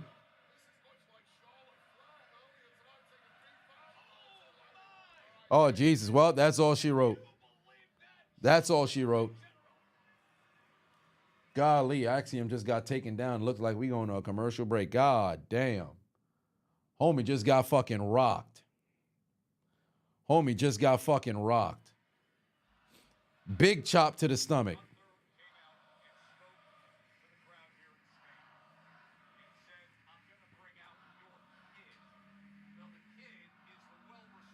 Now he beating his ass now. He beating his ass now. Oh, Lord. Axiom struggling to stand up. They had a commercial, but not really. You know how that goes. You know how that goes.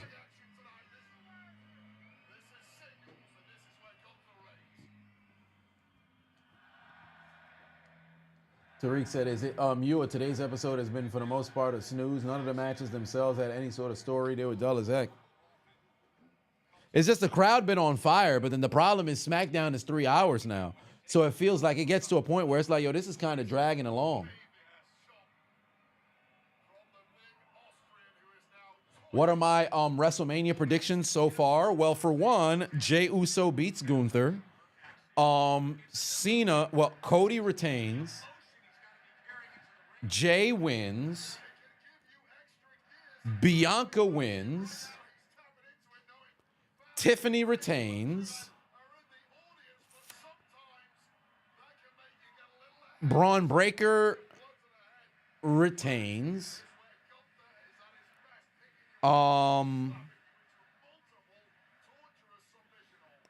AJ beats Logan. McIntyre beats Priest.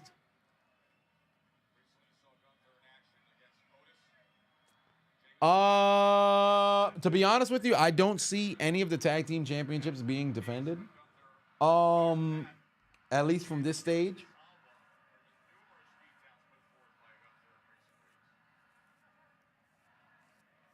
Jade defeats Naomi.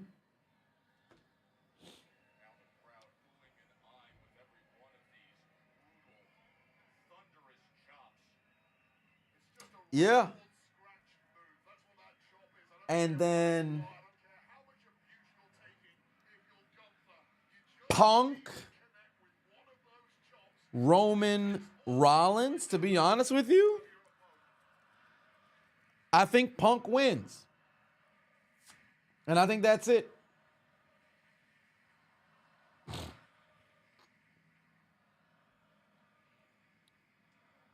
Bianca turning heel with the help of Naomi, that's a possibility. It all depends on how things continue to progress.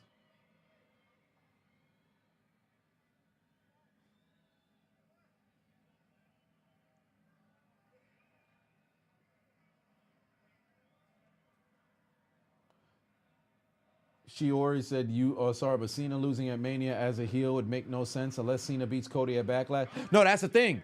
Cena doesn't win at Mania, but he wins the title afterwards. Oh, he's trying to take the mask off.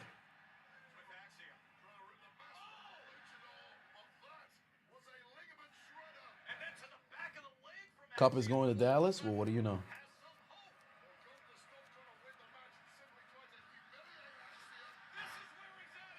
All right, Axiom starting to pick up some momentum here. Axiom starting to pick up some momentum here.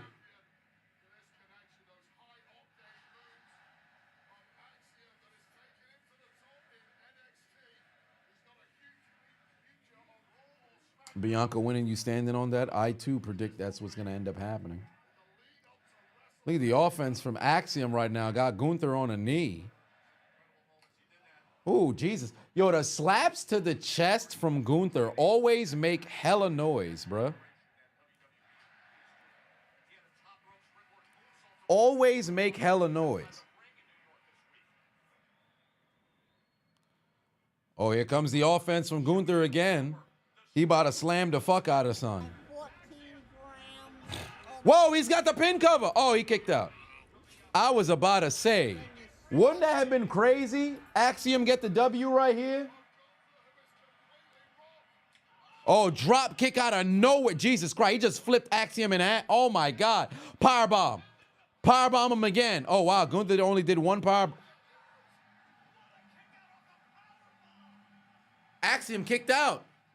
Axiom kicked out of the powerbomb. Hold on, wait a minute. What the fuck? Axiom kicked out of the powerbomb. Halo said, how am I watching? I'm watching on the VPN on Netflix. Oh, there's a link for you in the chat. Yo, hold on. Wait a minute. Axiom kicked out of the powerbomb. Oh, shit. Oh, shit. He gonna try to jump off the top rope. I don't think it's gonna work out in his favor. I don't think it's gonna work out in his favor. Hold on. Wait a minute. The offense that's being on display. Oh, Jesus Christ. Powerbomb off the door. Oh, he kicked out. Wait a minute. He done counted into a Hurricanrana. Hold on. Axiom with the super kick. Down goes Gunther. Oh, shit. Kick out by Gunther. Yo, wait a minute. Yo, they starting to pick it up right now. Hold on. Wait a minute. This dude started putting on some motherfucking offense out of nowhere. Axiom's coming alive. Hold on. One half of the NXT Tag Team Champions starting to show up and show out right now. I was unfamiliar with your game, sir.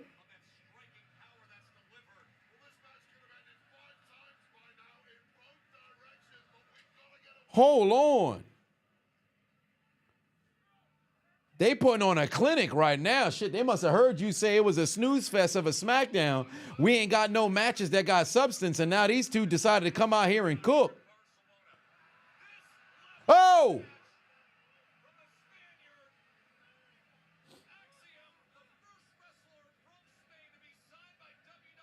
Oh, watch out now. Oh, damn, Gunther got him up again. He's going for another powerbomb. Down goes Axiom. It's a wrap now. He about to powerbomb. Lariat. It's over. Powerbomb, one arm powerbomb, right into a lariat, right back into another. Big time motherfucking powerbomb. That's it. Axiom's done. It's over. Gunther wins. What a fucking match, bro. Oh, my Lord. That felt like Razor Ramon versus the 1-2-3 Kid. Benjin is now following. Out of nowhere, that motherfucker just started cooking. I was like, where did that come from? What a match by Axiom. Jesus Christ. Oh, Jesus. No. Gunther's choking him out. He done locked in the doggone sleeper. Oh, the referee's coming out to try to get him off of Axiom. He's putting that man to sleep. He could barely breathe through that mask. How many weeks are we going to see Gunther just choke somebody out? Choked out Axiom for no goddamn reason. Great match right there. And Gunther stands middle of the ring, title overhead. No Jey Uso, apparently. 36 days until WrestleMania.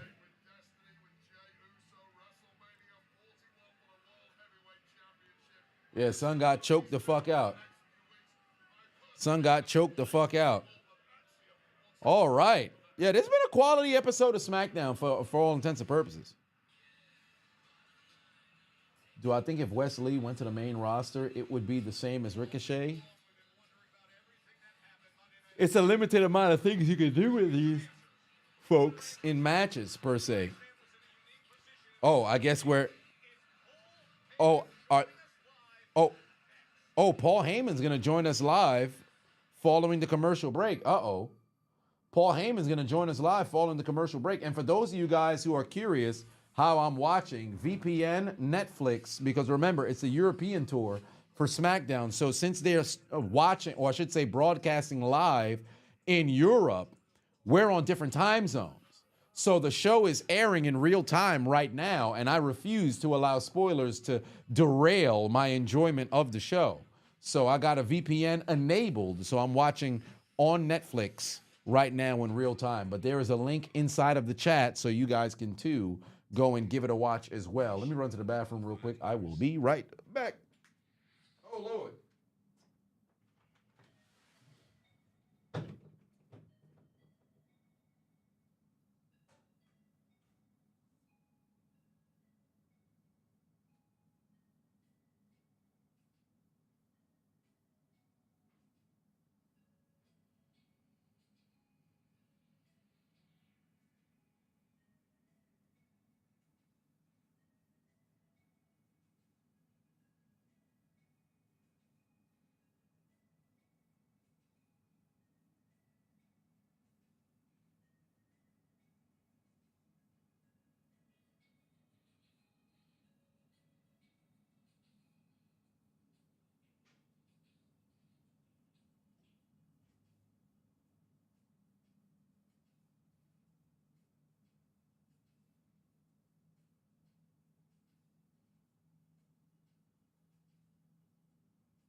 All right. Yeah, you got that Nokia. Yeah, you got that Nokia 3310 back there. Gotta have that Nokia 3310 back there. Where's the chair? The chair's actually right next to me. It's this goddamn treadmill is underneath me right now. Actually, you know what? Let me go take this treadmill out the way.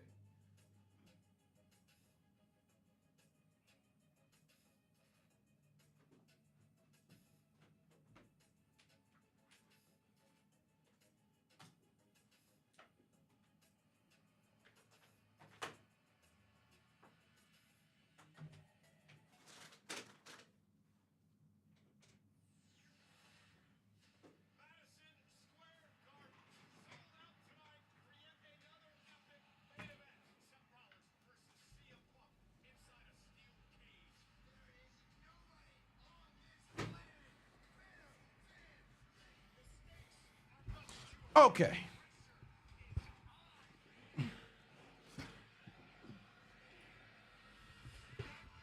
Needed LeBron dancing while I was gone. Well, whatever the case may be, here we are.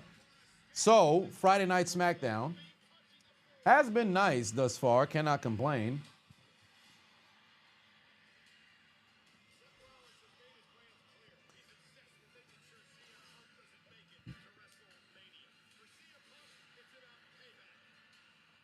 So now they're rehashing what happened on Monday Night Raw. I was there in MSG. CM Punk, Seth Rollins, Steel Cage, main event, the return of Roman Reigns.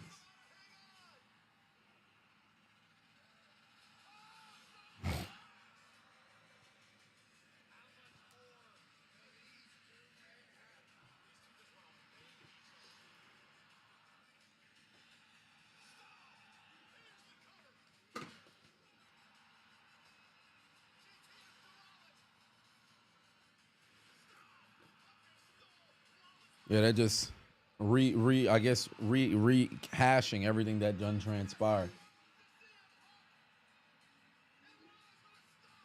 Hold it for you. What are you guys talking about?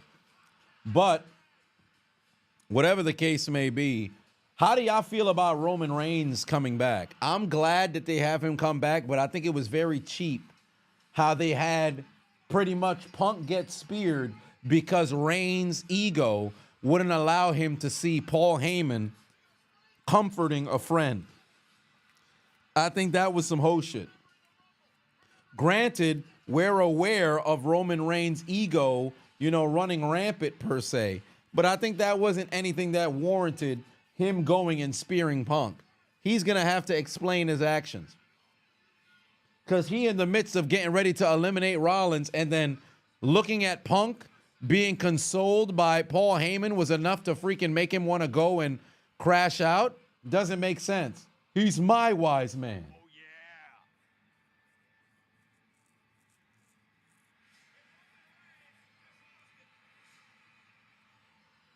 yeah. Dennis said, thoughts on the Steelers getting Metcalf? I like it. But we don't have a quarterback and we don't have an offensive line. So as far as I'm concerned, don't really care as much until we get those additional pieces. All right, here we go. Oh, Paul Heyman already in the ring.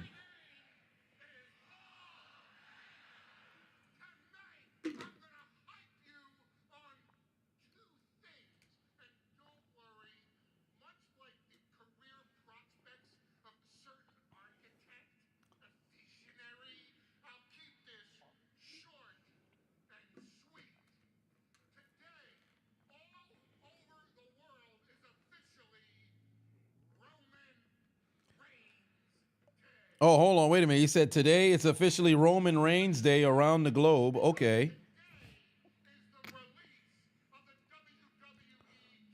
So it's Roman Reigns Day since today's the release of WWE 2K25. Okay.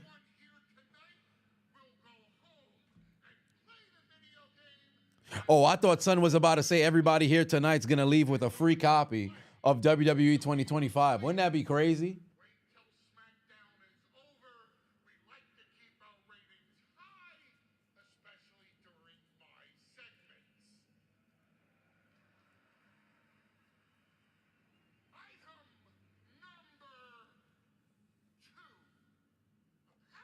I got to check out the showcase mode. I'm going to wait until the end of the month just so I can hear a full sample size of the individuals who have purchased the game to how good it is, because I bought 2024 and I played it twice. My fault. Should have played it more, but I only played it twice.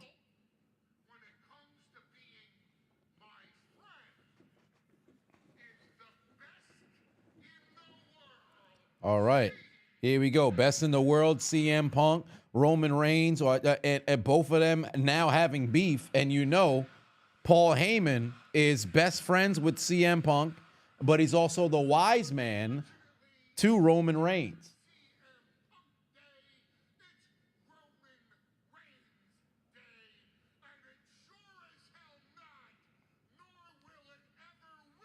Oh, wait a minute. If there's one thing that Paul Heyman's despised, it's Seth Rollins right now.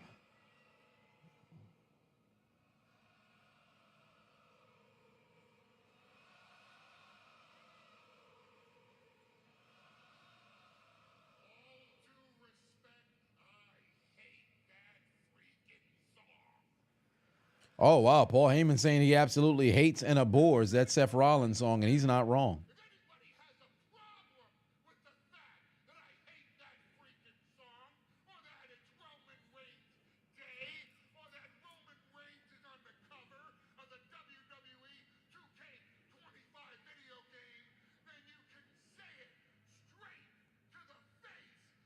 Sebastian said, watching the stream on Arm Day. How cool is that? Today was back day for me. Yeah, it sucks that we got to wait a week to go see Roman Reigns. We should have saw Roman Reigns tonight.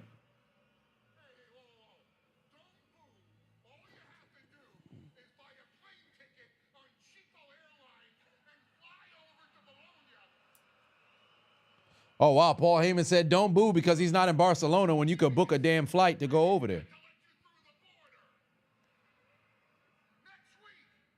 Jade versus Liv on Monday. I thought it was going to be on Friday. Well, I'll be damned. Tricky for 5 more. Am I going to play college football 25 soon? Would love to see another crash out on the QB. You're laughing your ass off at the end of the last stream. Well. Oh, well, that's it for the promo. But will I play it again? Yeah, I will play it again. As for when, we'll have to see. Zeno said Paul Heyman, greatest heel manager of all time. Indeed he is. I think he clears Bobby Heenan and Jim Cornette, who I believe are the other two.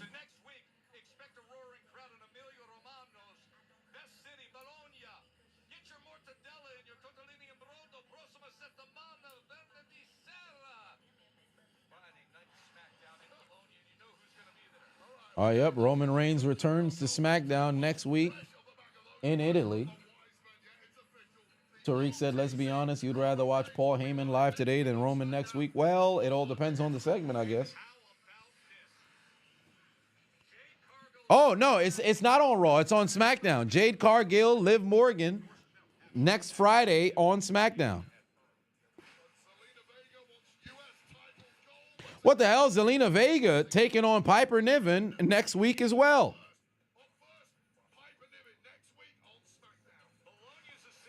How the hell is she going to beat Piper, big ass? Jacob Fatu, Braun Strowman next week.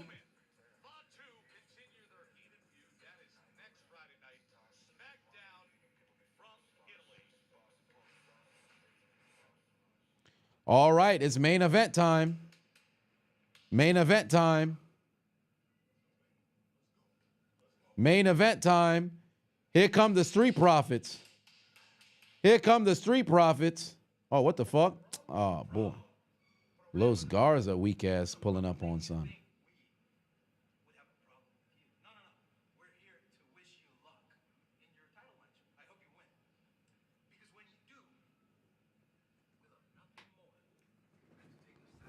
I don't know why Santos is even talking about those tag titles.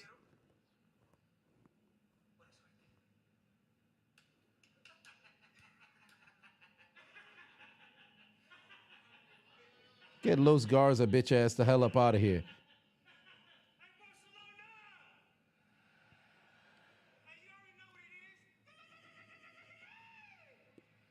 It's time. Did I ever react to Catch a Predator? I mean, in the comment section I have, but I haven't. It's time for the Street Profits to go win that title. Street Profits got to win that championship.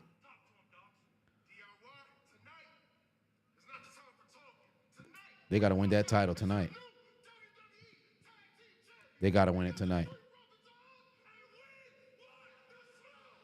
It's time. It's time. They got to win this title tonight.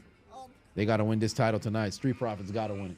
Street Profits got to win it. Who that for life? Chris Patoon said fantasy prediction. Heyman turns on Punk and Roman. Now that'd be interesting. That would be interesting. That would be interesting. But to be honest with you, this is the reason why I did the stream right here. This tag team championship match. Because let me tell you something right now. I'm 110% in on the Profits winning the titles. If I was to go live tonight and motherfuckers had already spoiled that they lost or they had won, that would have ruined the entire goddamn evening for me. So here we go. I can't believe they came out and they still somewhat dancing, bro. I thought dudes was about to be angry as fuck when they come out. I thought they was going to be angry as fuck when they come out.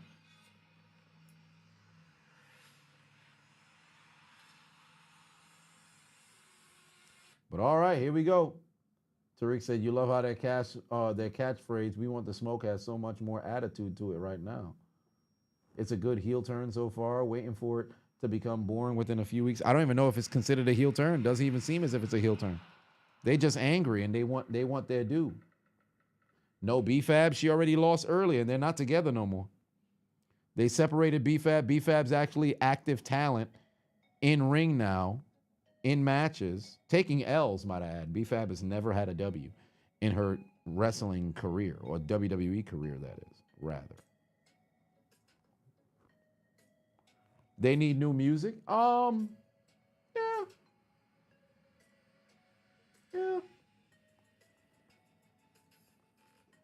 I don't think they'll push it to Mania. Nah.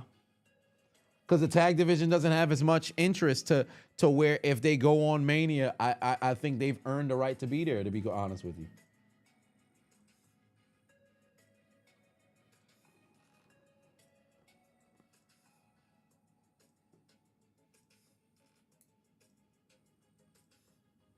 Akira in the building. What's going on, family?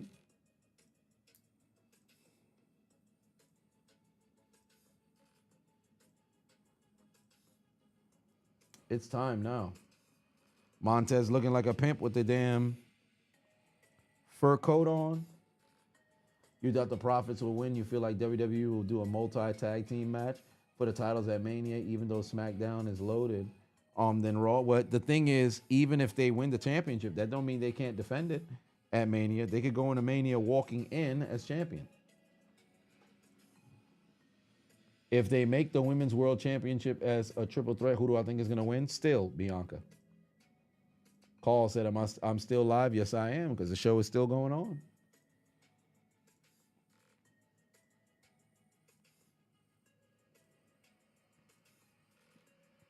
All right. 45 more seconds to the main event.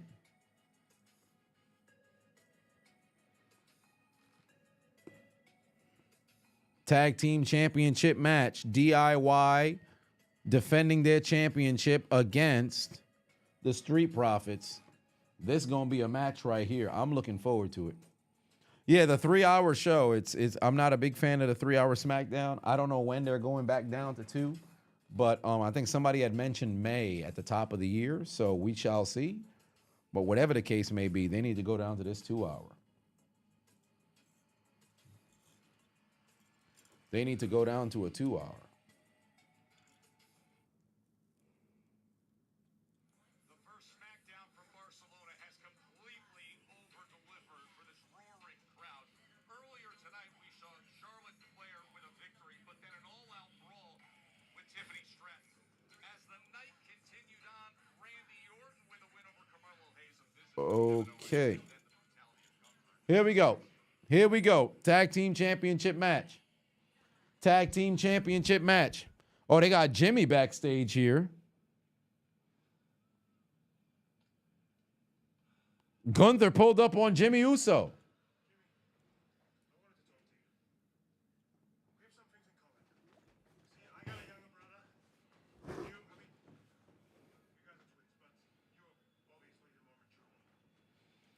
Gunther pulled up on Jimmy to pretty much let that man know your brother ain't shit.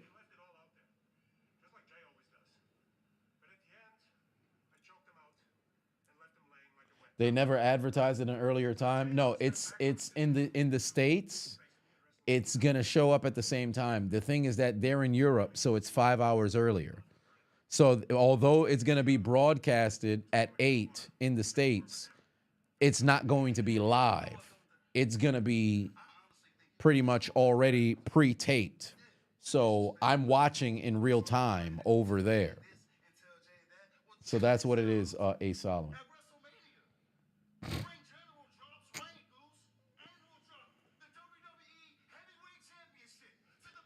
Oh, wait a minute. Oh, Jimmy Uso said they eating.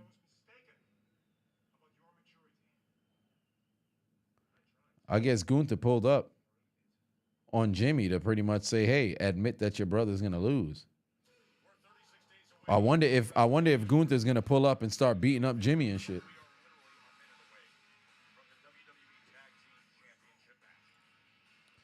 Oh my God, DIY's weak ass fucking music. They losing this title tonight. They better fucking lose this title tonight, bro. Get the titles off of DIY, please. Get the titles off of DIY tonight, please. This is going to be the last time you hugging a championship, Ciampa.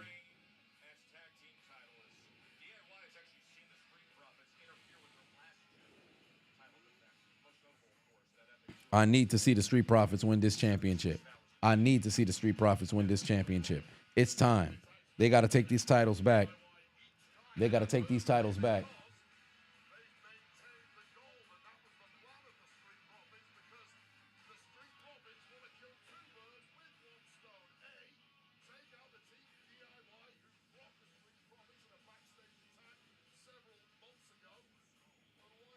Hold up them tag team title belts. Let's go. Let's go.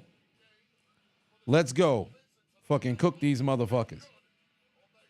Cook these motherfuckers.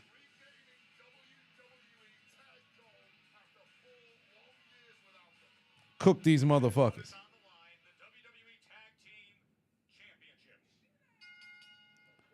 All right, DIY been champ for how long? DIY been champs for 90 days. This title run ends tonight, fam. This title run ends tonight. Street Profits haven't held the goal in what, 4 years? When was the last time the Street Profits? Because I think it was the Usos who took the titles off of them, right? I think it was the Usos who took the titles off of them. Oh no, the Usos took the title off of Dom and Ray. Oh no. Hold on, wait a minute.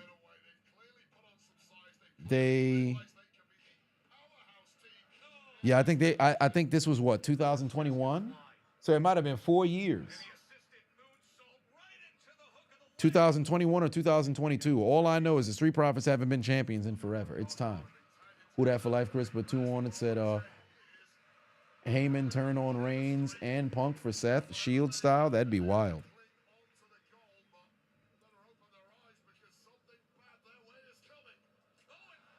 Damn, what a right hand from Dawkins right there. Now he's getting stomped out.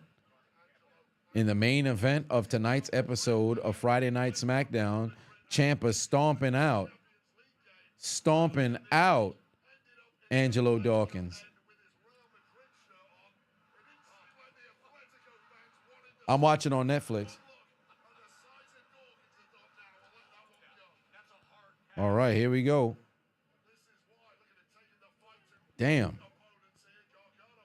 Gargano, DDT. No, good hands and strength there from Dawkins. Easy back body drop. Tag in Montez, and here we go.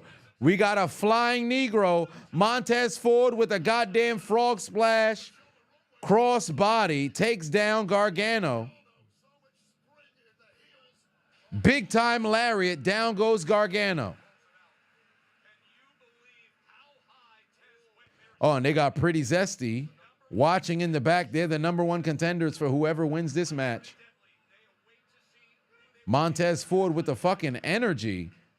Oh, they done knocked him off the goddamn apron, and down goes Montez Ford.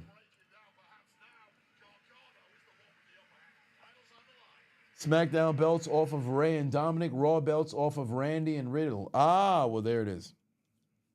And they've gone to what should be the final commercial of the program. Argumented said, how's everybody watching SmackDown right now? We're watching on Netflix, or if you need the additional link, here you are in the chat. Make sure you just turn on your ad block. Now,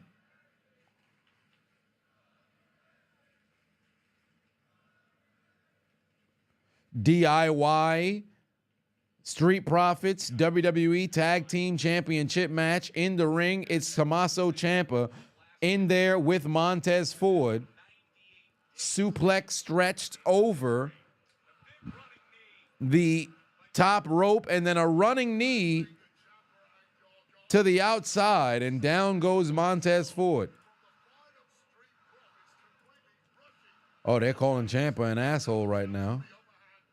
Graybeard Ciampa, they calling him an asshole right now. Johnny Gargano tags in, goes outside the ring to go grab Montez Ford, right hands, or I should say left hands, off the doggone skull. Montez Ford off the hardest part of the ring, straight off the apron. Back inside the ring now.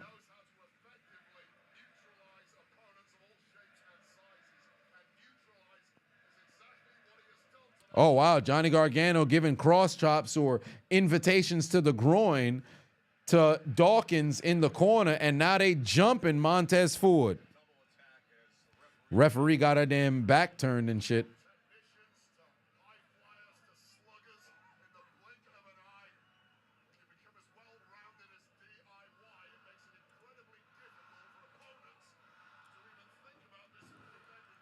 They're still calling him an asshole. They are still calling them assholes. Primarily targeted this time at Johnny Gargano.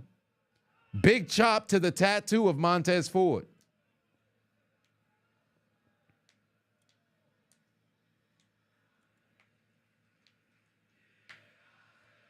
Well, I think they're saying, what are they cheering in Spanish? It escapes me. They cheering something in Spanish. C-Man say, get this man to 1 million subscription. Yes, indeed. That's the goal by the end of this year.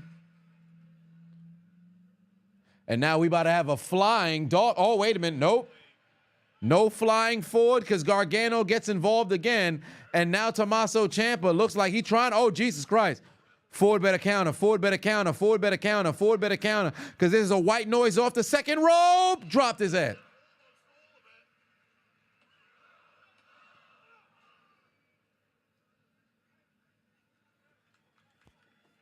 Ford kicked out, but that was pain inflicted. Gargano and Ciampa in complete control right now.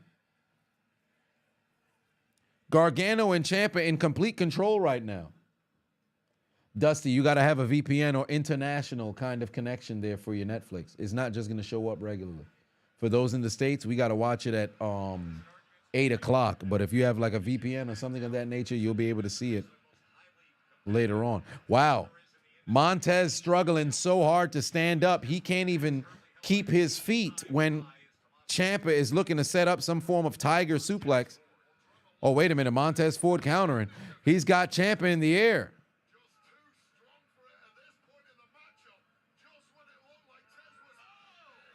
Montez Ford able to break out of it. Oh, no, but here comes Gargano, bitch ass. Threw himself into the corner. They're making quick tags right now, but Montez Ford can't make it to go and tag his mans in. There's the tag. He's got Dawkins. Here comes Dawkins.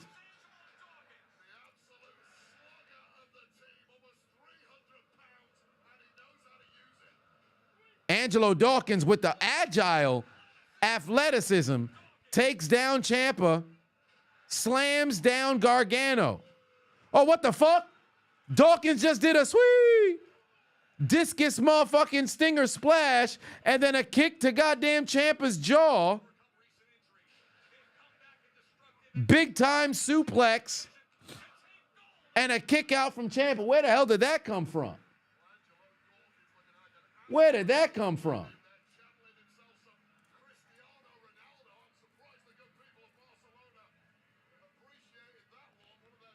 Montez Ford tags right back into this match.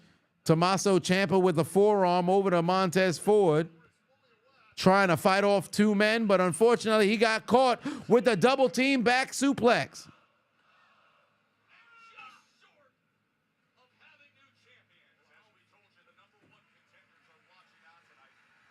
Street Profits are should be a part of Resurrected Nation of Domination, managed by Rod Simmons. Nah, I don't think so. I think the Profits are fine where they are, and moreover, they don't need to be part of no more stables. Whoa, 450 splash did not connect. Ciampa got the knees up. Oh, Lord. Dawkins just got forearmed off. Oh, no, Ford is in trouble. Shatter Machine. Shatter Machine. Oh, Dawkins got right back in and broke up the motherfucking pin. I thought that was it. I thought that was it. I thought that was it. Come on, Street Profits. Come on, Street Profits. Come on, man. Come on, Street Profits. Come get it, Resident Hobbit. Pull up. Try to come take this chain. I promise you it's not going to be a good time for you. Master Sword right across your goddamn neck. All right, hold on. Wait a minute. Gargano in the ring. Big time knee from Montez Ford. You should worry about that 139-pound frame of yours.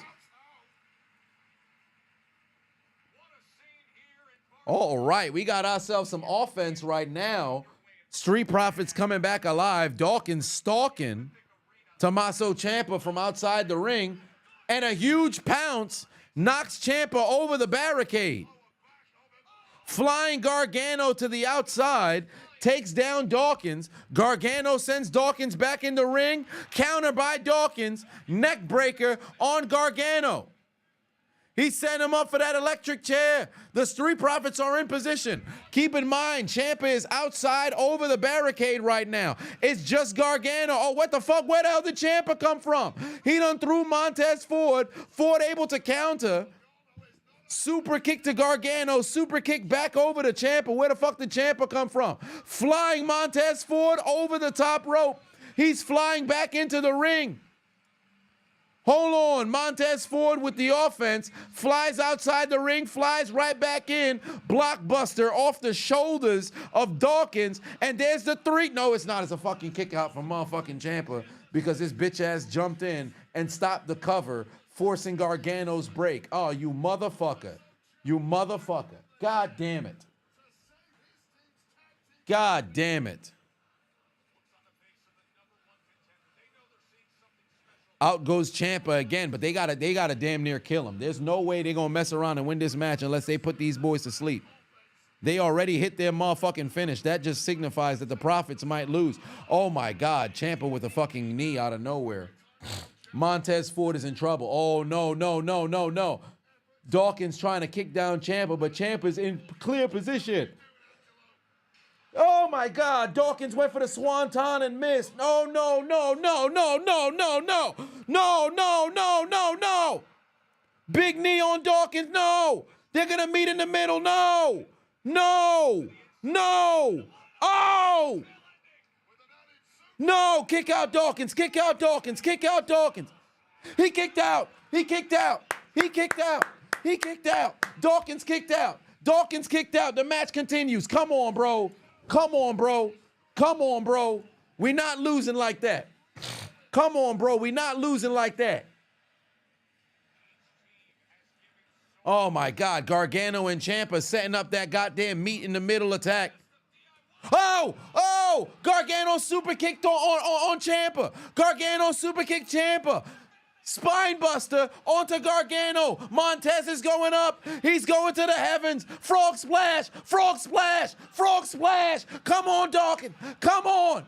Yeah, yeah, let's go. Let's go. Frog splash for the win. New champions, new champions, new champions, new champions. Let's fucking go. Let's go. Let's go. Let's go. That's what we want to see. New tag team champions, baby. Let's go. Let's go. New tag team champions. The Profits win. The Profits win. Let's go. The Profits win. Yeah. Yeah. Yeah. Let's go. Let's go. Let's go. Damn, the broadcast ended already. Street Profits, new tag team champions. Let's fucking go, baby.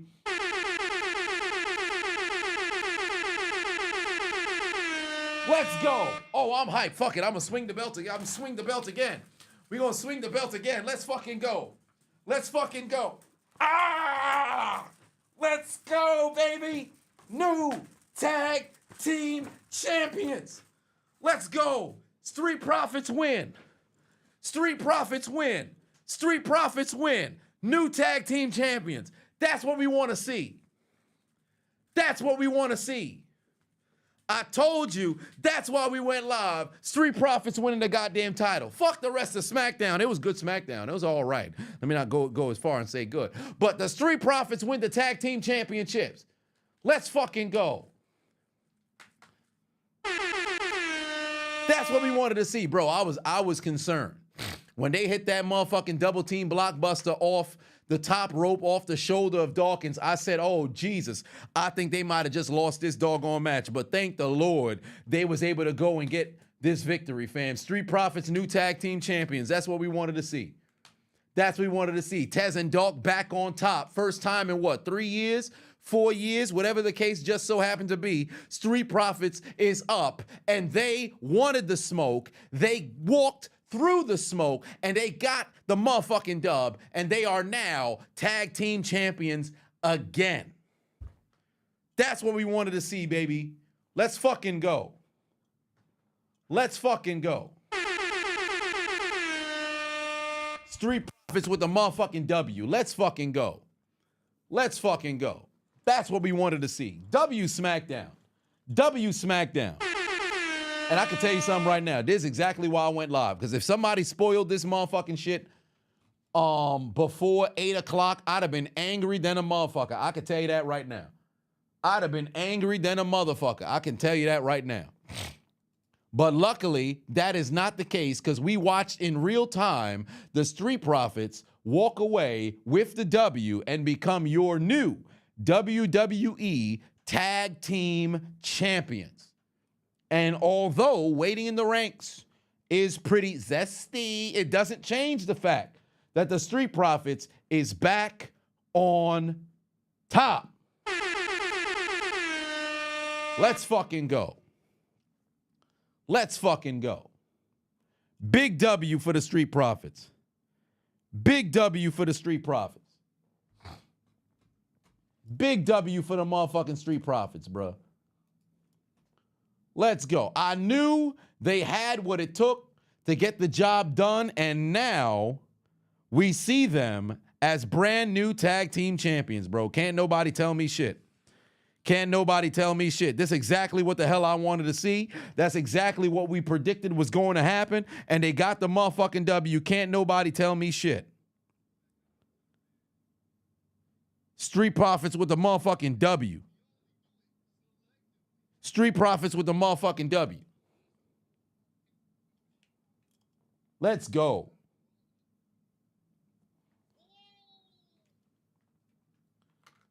Yeah, thank God you watch live, fam, because I'm telling you right now, if we started this, new tag team champ, I ain't watching a goddamn thing no more. Triple Crown, they already was Triple Crown. There was already Triple Crown.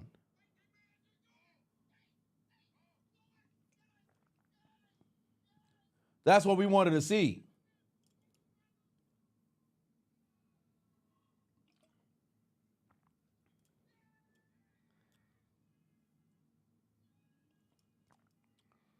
That's why you get the VPN, to be able to watch in real time.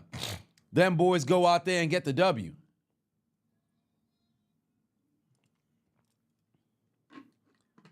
Jacob gonna destroy the Street Profits Tribal Wolfpack. Well, I don't know about all that now. That'd be wild, wouldn't it? That'd be wild, wouldn't it? But they got that W. That's exactly what we wanted to see. They got that W. And the Street Profits, the new tag team champions. Looking forward to how things are going to play out moving forward now. So we shall see. But good episode of Friday Night SmackDown. Thoroughly enjoyed it for all intents and purposes. And since it all ended very early, you guys have the remainder of your Friday to go and do whatever it is that you would like to do. You think it's time for New Day to become tag champions again? Oh, they will. They will. They'll take those tag team championships on Raw when they see fit. They will take those tag team championships on Raw when they seem fit. They're just delaying the inevitable. There's no way that they're not going to get their hands on that tag team championship. There's no way. There's no way. So, thoroughly looking forward to it. But whatever the case may be, ladies and gentlemen, boys and girls, children of all ages, this has been yet another watch along of a WWE product. And we will be back once more on Monday Night Raw. Special start time at 3 p.m., by the way, because they're still going to be in Europe. So for those of you who do not know, Monday Night Raw will be live at 3, similar to how Friday Night SmackDown will be live around the same time. Granted, next week is in Italy, so I'm not sure what the start time is, but best believe midday, we going live then as well. Then again, I would hope that it's around this time because I should be back home. My cousin passed away. I'll be at a funeral. So, but that's earlier in the morning. I should be here for SmackDown next week. But whatever the case may be, I shall catch you guys next time. Stay tuned. Aaron the Plumber crash out video will be dropping later this evening. So with that being said, y'all have yourselves a good Friday. I will see you guys later on. Eddie, take us out. Good night. Suck my dick. Bye-bye.